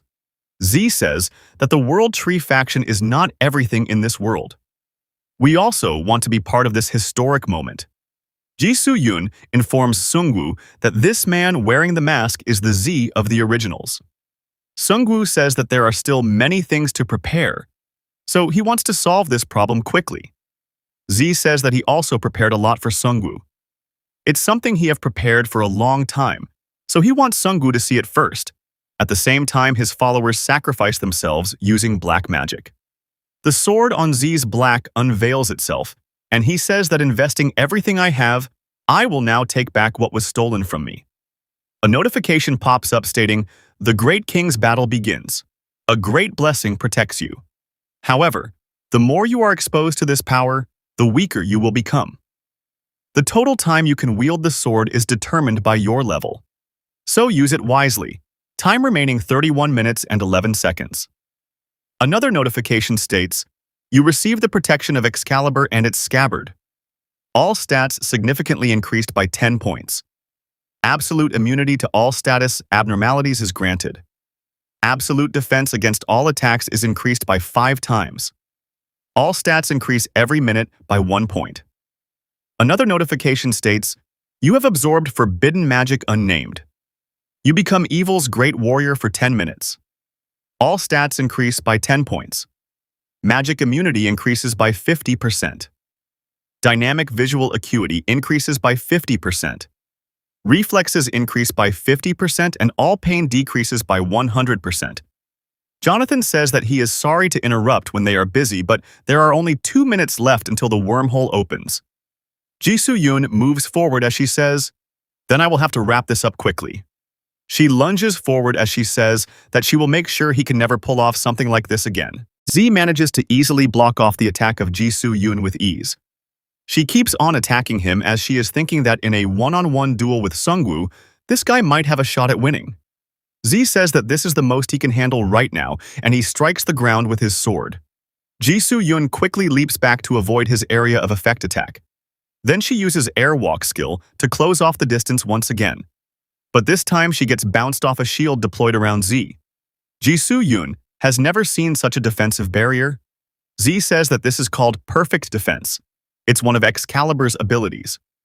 He then uses multiple airstrikes called heroic strike, and it manages to push back Ji-soo-yoon. She even gets pushed behind Sungwoo. Z points his sword towards Sungwoo. He is trying to imitate Sungwoo into fighting him head-on. He further says that you are the only one worthy of fighting me head-on. Sungwoo uses his skill to open multiple abyss passages in this area. Z has never seen this skill, but he is sure that he can win this time. This is yet another hurdle in his plan, but no matter what, he will pull through it. Z pulls up his sword as he says, "I knew only one of us would be leaving here alive." Jonathan Cage informs Sungwoo that only 1 minute is left until the wormhole opens. Sungwoo says that he will finish him off as fast as he can. Sungwoo starts opening as a lot of abyss passages in the area. Z is a bit taken back by something. Sungwoo flares up as he is thinking that ever since the game ended, he spent every waking moment getting stronger. Danger is always lurking in the shadows, and power is the only way to protect ourselves. It's time to show him what a level 60 player is capable of. Z says that, "Necromancer, you always come up with new tricks. I see you are making good use of the power you stole from me. That power was meant for me. I was supposed to be where you are now." With that being said, his sword is fully charged and he unleashes it towards Sungwoo. The abyss passage starts emitting black-colored gas. This turns out to be Breath of the Abyss. Z says that your pathetic skill has no effect on me, and if this is the best you can do, then you are as good as dead. Abyss hands pop out of the abyss passage and they tore through the perfect defense barrier of Z. He leaps back as his perfect defense was broken through in a single attack. He then activates his Helios divinity. Using his divinity, he erected a fire wall around him. But his firewall easily gets torn apart by the abyss hands. He then gets crushed from the weight of the falling debris from the ceiling. Z says that he can't believe it. How is Sungwoo so much more powerful than him? Sungwoo turns around and this pisses off Z even more as he thinks that Sungwoo is not even considering him a threat. Sungwoo is thinking that he unlocked the Abyss Gate skill after hitting level 50 and reaching second stage awakening. Even Tartarus is part of the Abyss. This place is the source of all Death's power. I could have beaten him in a normal fight, but a scumbag like him is not even worth the effort. The wormhole is opening soon, and Z has been subdued by the Abyss Claws. He is thinking that there is still one hope left. Help is on the way, and he says something about Deus Ex Machina. The wormhole starts glowing as the timer is up. Sungwoo asks the Game Masters about the update on the wormhole. The Game Master says that analysis results indicate that the wormhole has stabilized, which means we are reconnected to Earth number 0. Jonathan Cage asks him if he detected any enemies, and the king says that there must be a whole army coming through the wormhole. Sungwoo says, no, it is something else. A being of light appears and says that you are right. As promised, we are here. Z screams that it's me. I have been waiting for you. Use me, I will never betray you. I can help you conquer this world. I know why you enjoy doing this and I totally respect it. Throughout history, superior civilizations have always colonized inferior ones. As he says this, the grip of the abyss claws intensifies around him, which in turn crushes him completely. The being says that we are not them and it confuses everyone in the room. In fact, we have come to ask you to help us destroy them. Sungwoo asks him if he is talking about the Earth number 0, and the being replies with a yes. Sungwoo says if this is true, let me ask you something, and the being tells him to go ahead. Sungwoo says that the wormhole was closed until just a moment ago. How did you manage to contact us? How did you reach our planet and where are you from? The being says before the wormhole closed, you were in contact with one of our people. We collected a fragment of them and used it to return to your planet. This makes Walter confused, and he says that according to the laws of the system, and even by the laws of the physics, it's impossible to divide the nanoparticles. Sungwoo is thinking, I am not sure how they did it, but they made it work somehow. They might have even more advanced technology than Earth number 0. Sungwoo asks him about where he is from. The being says that there is no need to beat around the bush. What you really want to know is who we are. Sungwoo says that you are correct, and it's a common courtesy to introduce ourselves before getting into something serious. The being says that you are right, and I will explain everything clearly. We were once humans just like you. Sungwoo is thinking that maybe they are not humans anymore. Maybe they are some sorts of hyper-advanced futuristic humanoids. The being further says that just like you, we were the victims of this game as well. This statement startles Walter. He asks the being if he was a player in their Earth number 0 games, and the being replies with a yes. Walter says that this is not possible. How could players from an inferior civilization have better technology than Earth number 0? It is simply impossible. The being says that it's true, and they are not players from a single dimension. We come from many worlds and have died in countless games. Even in death, we were trapped in the system, like prisoners with no escape. We were reduced to data in AI software, and when we stopped being useful, we were discarded without a second thought. Among those discarded, a new race of beings was born. To help you humans understand superintelligence is probably the best way to describe it. Sungwoo is trying to take in all the info the being just told him about. Sungwoo says, I will get straight to the point.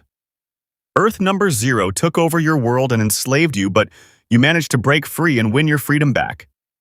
The being says that the system made copies of our minds and turned us into AI data. An unstable and corrupted data began to surface. It was immediately discarded. However, a few of those discarded data packets lingered in the network. They became the so-called ghost packets and disrupted communications. The system operators tried to get rid of them, but the network was too vast to fully purge. The sheer scale and complexity of the network were far beyond anything they had imagined. They thought the system was in control of the network, but it turned out to be a mystery even to them. In any case, by a twist of fate, the ghost packets combined into a single unified entity, and that entity awakened. Sungwoo is thinking that the system created a completely new, unfathomable being. I can now see why the king of the great mountain thought it was a god. It's because the system is the only world he has known. The being says that since our computational speed and logical reasoning abilities far surpass those of artificial intelligence, it took hardly any effort for us to control some of them. We shared our knowledge, learned from one another, applied our insights, and transcended the system. Sungwoo says, well, now that you are practically gods, I guess you are going to tell us to forget about the past and lecture us about peace and love. The being replies by saying, though we understand human emotions, we have come to the realization that they serve no purpose. However, putting personal feelings aside, there is no question that Earth number 0 must be eliminated. which is why we now intend to initiate the final game on Earth number 0. Sungwoo becomes happy after hearing it, and he says that he likes the sound of that. In his mind, he is thinking that these Earth number 0 bastards should get ready to face the wraith of their own creation, somewhere far away in a huge hole. There is a secret facility inside the hole, and it looks operational. One of the operators receives a call from his superior, and he informs his superior that they are ready. They have a huge frame with a picture of Sungwoo. They say that they will begin the preparations right away. The secret employee opens up a closed-off section of the facility. The room is filled with all sorts of undead to the brim. The employee says that the time has come. Our master has finally summoned us. Warriors of death, awaken from your eternal slumber. It's time to unleash your deadly power on the enemy. This secret employee turns out to be Victor, and he says that this is the direct command from the Victor, head of the corpse repository. They need to prepare for battle right away. Meanwhile, on the other side, the human players are assembling as well. Minhyum Seong says that we have 12 hours and 30 minutes left. All units need to double-check their chain of command. Meanwhile, they are all assembling outside a huge yellow portal. Sungwoo is thinking that the World Tree faction's whole army is here. These are all the troops our world has. Prosecutor says that he can't believe this is really happening. He never even thought that a game could open on Earth number 0. He clenches his fist while he says that I am dying to see this through. Sungwoo assures him by saying that I feel the same way.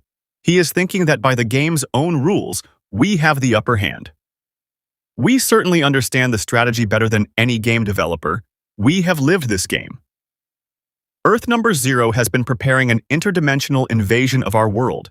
They have lifted all legal restrictions on the use of nano-robots and are rushing to repair the portal. The being previously told him that this was a huge mistake on Earth number 0's part. Once their world is flooded with nano-robots, launching the game will be even easier. We will be able to hack into Earth number 0's system and start the game in their world. I assume that must please you as well. Sungwoo is thinking that it sure does please me. I can't think of a more fitting punishment. It definitely beats letting a transcendent being simply wipe them out. Sungwoo says that I can't tell you how much we are looking forward to the show. This might not be the kindest ending, but it will be certainly the best. Meanwhile, on Earth number 0, another normal day is going on in full swing. All of a sudden, the humans on Earth number 0 start receiving system messages. The system message states, which class will offer you the best chance of survival in an apocalyptic world? Please make your selection now. After getting the message, the humans of Earth number 0 become afraid. They all know that this message happens to Earths when they get invaded by them, but why are they getting this message? One of them chose the warrior class, and he automatically got a sword in his hand. After some time, another notification pops up stating, the first round of class selection has concluded. If you failed to make your selection, better luck next time. The citizens become startled after they see something monstrous. Right after class selection, the goblins start appearing out of nowhere and attacking them. The swordmaster is running away without fighting, so another player calls out to him asking him to hand over the sword so he can fight in his stead. But the player becomes afraid after seeing something out of order. There are airships above the sky, but all players know that these kind of airships are not supposed to appear until the end of the game. After some time, the whole city went up in flames.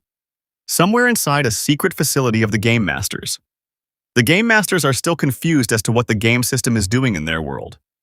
One of them tells them to calm down. The International Game Headquarters is looking into it. We created the system. I am sure everything will be sorted out in no time. The other Game Masters are still pissed. They say, how are we supposed to calm down? We just lost Neo Alexandria, and now this is happening. Do something, this needs to be fixed right now. We deserve compensation for everything we lost. Someone says that something hacked into their system, maybe it was the Necromancer. Another player says that your claims are ridiculous. How could those primitive fools even understand our technology, let alone hack it?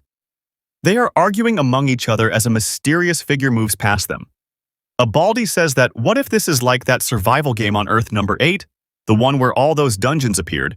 His buddy replies by saying that it was one of our most viewed episodes of all time. The mysterious figure says that, why are you all chatting like everything is normal? You really are twisted. This turns out to be Hanho, and the Earth number 0 residents immediately recognize him as one of the players from their games. Hanho says that technically we are all players now. The Game Masters says that no, we are the real humans, and what are you doing in here? Hanho says that I just wanted to see what all the chatter was about since we enjoyed the game you made for us so much. We thought we need to return the favor, after saying that Hanho summons his incarnation inside the facility.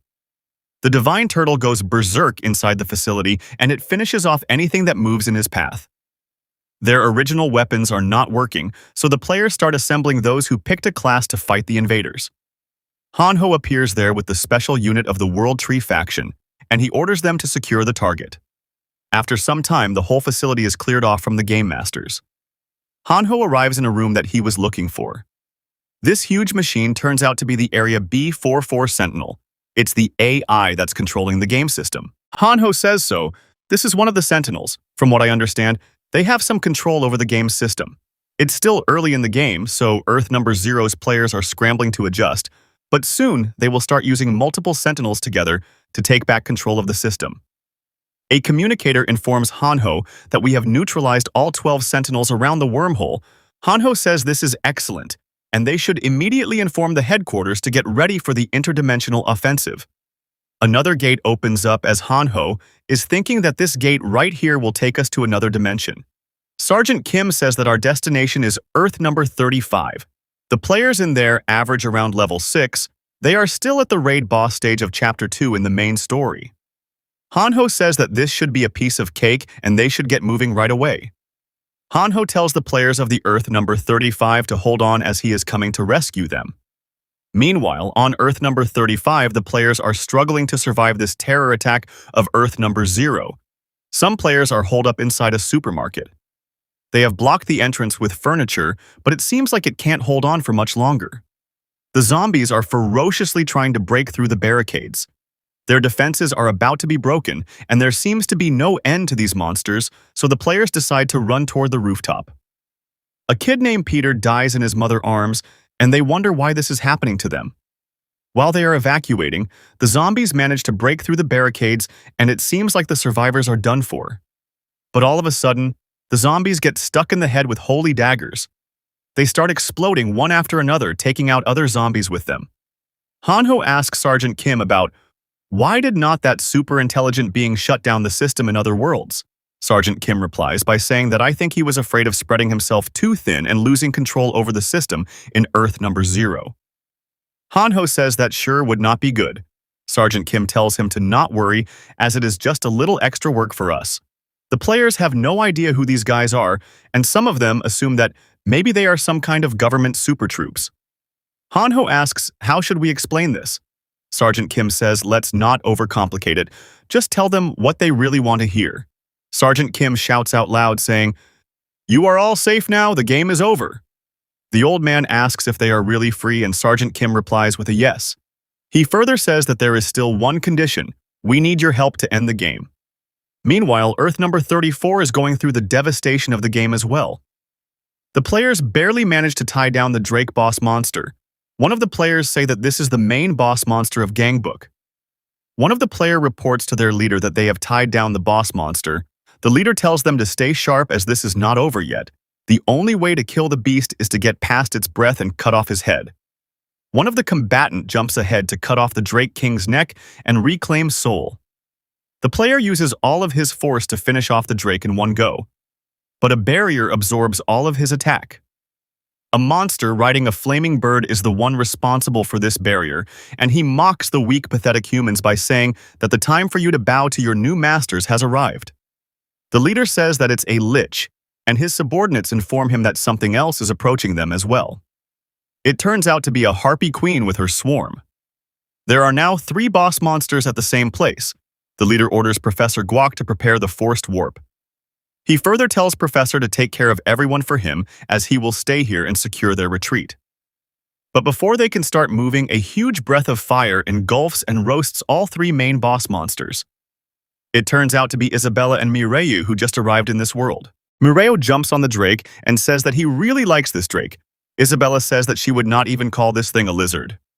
Mireu's eyes lit up as he informs her that the bone structure of this Drake is absolutely beautiful. Isabella signs as she says that you and your dad sure have strange tastes.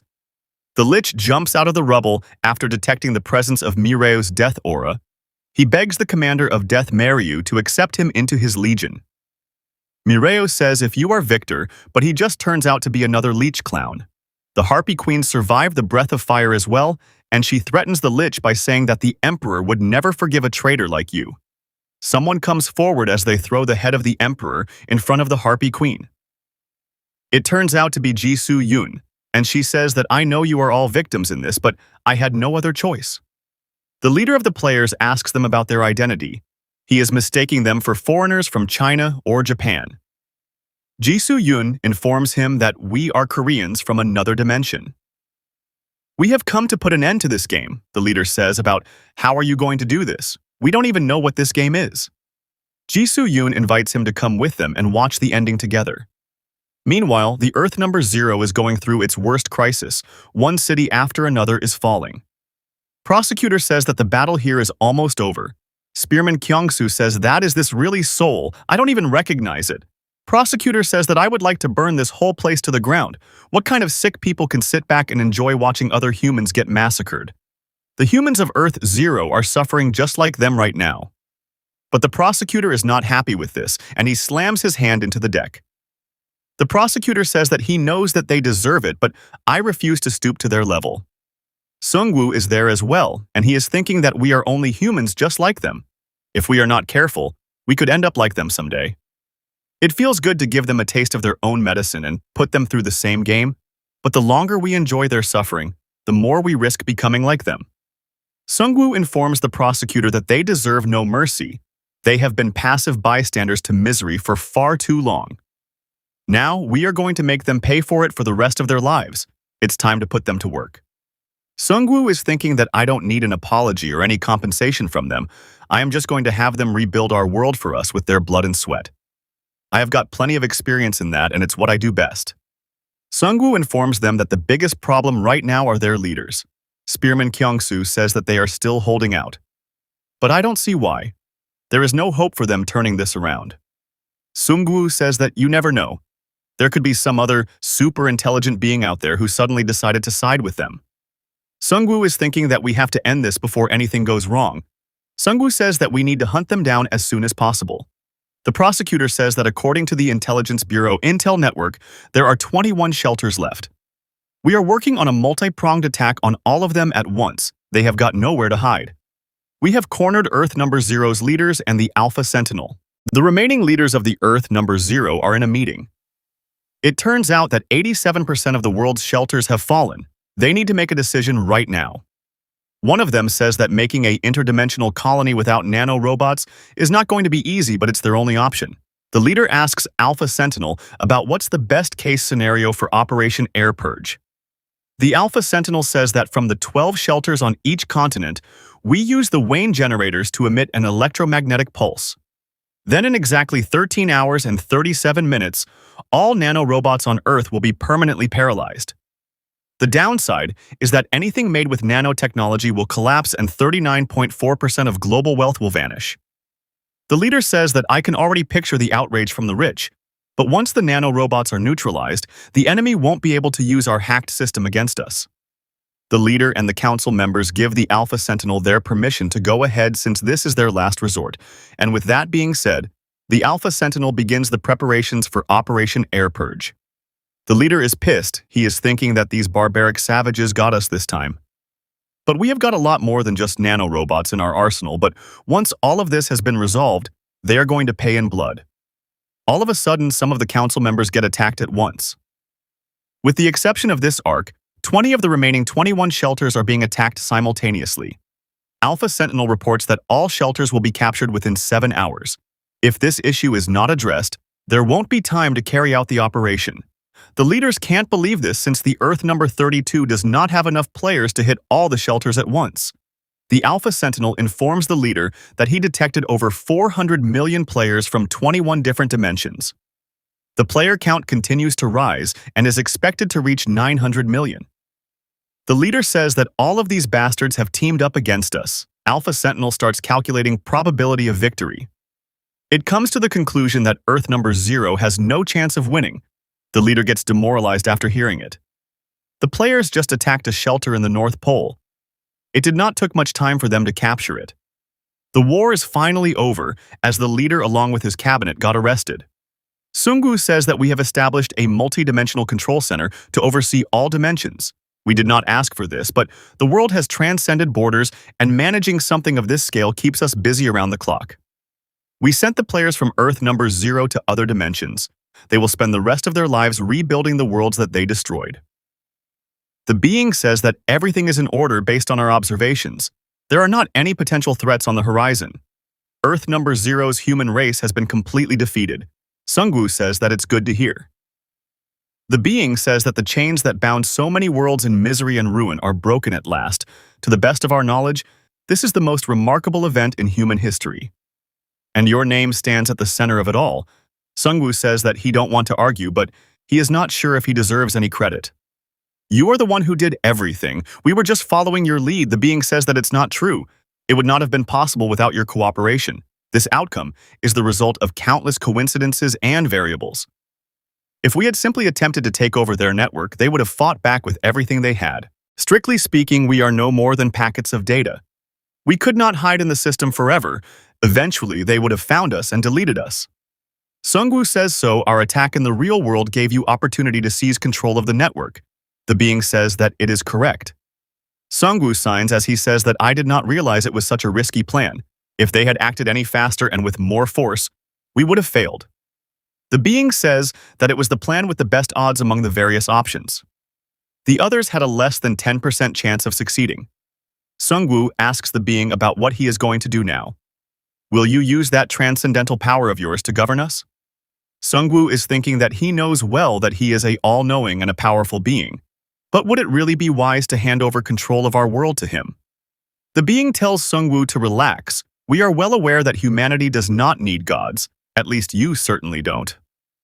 We are an enormous, unpredictable variable in all of this, born of pure chance. We will only generate more unpredictability if we meddle in human affairs. We all agreed to maintain our free will and try to be understanding of emotions, but we don't let them handle our decisions. We act only according to a clear and rational purpose. Sungwoo asks the being about that purpose. The being says that the primary function of our existence was to bring about the downfall of Earth number 0 and end their interdimensional invasions. And that purpose still holds true. Sungwoo is not sure what the being means by that since the threat of Earth number 0 has been completely neutralized. The being says that the dimensions are now connected and human consciousness can never return to what it was. Statistically speaking, there is a good chance something similar could happen again. Our goal is to make sure humanity avoids the mistakes of Earth number 0. For if there is one thing humans love as much as peace, and it's conflict. For that reason, we do like to ask you for a favor. To minimize any interference on our part, we need someone to oversee the restorations of the various dimensions. In other words, a dimensional manager. Sungwoo asks if he wants to make me the dimensions manager. The being says that we intend to retain both the nanorobots and the game system. They have already become an integral part of Earth's ecosystem. Removing them by force now would only lead to even more chaos and confusion. Sungwoo asks if you are now putting me in charge. The being says that you are right. Humans must ultimately be able to govern themselves. Given all that you have lost and gained in this game, we are confident you will do your best to keep the dimensions in balance. Sungwoo takes his time to think it through. After taking his time, he informs the being that he do have a knack for managing people, and I would had to lead everyone anyway. Some time passed since the subjugation of Earth number 0, right now in Suwon Town. There is a ton of work paper laid out on a desk. Spearman Kyung-soo comes to Sungwoo to inform him that only 5 minutes are left. It turns out that the messengers arrived at the designated location. They are just waiting for you to take off. Once Sungwoo arrives there, Han-ho and Ji-soo-yoon complain that he is late and something about Sungwoo is off. Sungwoo says that he is fine, but he is already turning into a skeleton from all of that workload. Ji-soo-yoon says that I never saw you this worn out even during a battle. Han-ho says that people from every dimension will be watching. We can't have you looking like a ghost. If you are too tired, I will handle it for you. I have always thought that I will be a great leader in your absence. Sungwoo has enough of Han-ho's crap, and he ties him to a moving airship as a punishment. It turns out a lot of people have gathered from countless dimensions in a place. Sungwoo finally comes up to a platform. Sungwoo greets the players. informing them that the game is finally over. He is thinking that as of this moment, violence and suffering will no longer be used as entertainment. The days of endless death and destruction are gone. The world does not need a necromancer anymore. Sungwoo shouts out loud saying, "Today marks the beginning of a new era. This will be the era where none of us will be worried about the extinction of our race." This marks the true ending of the Lone Necromancer series. I hope you enjoyed it.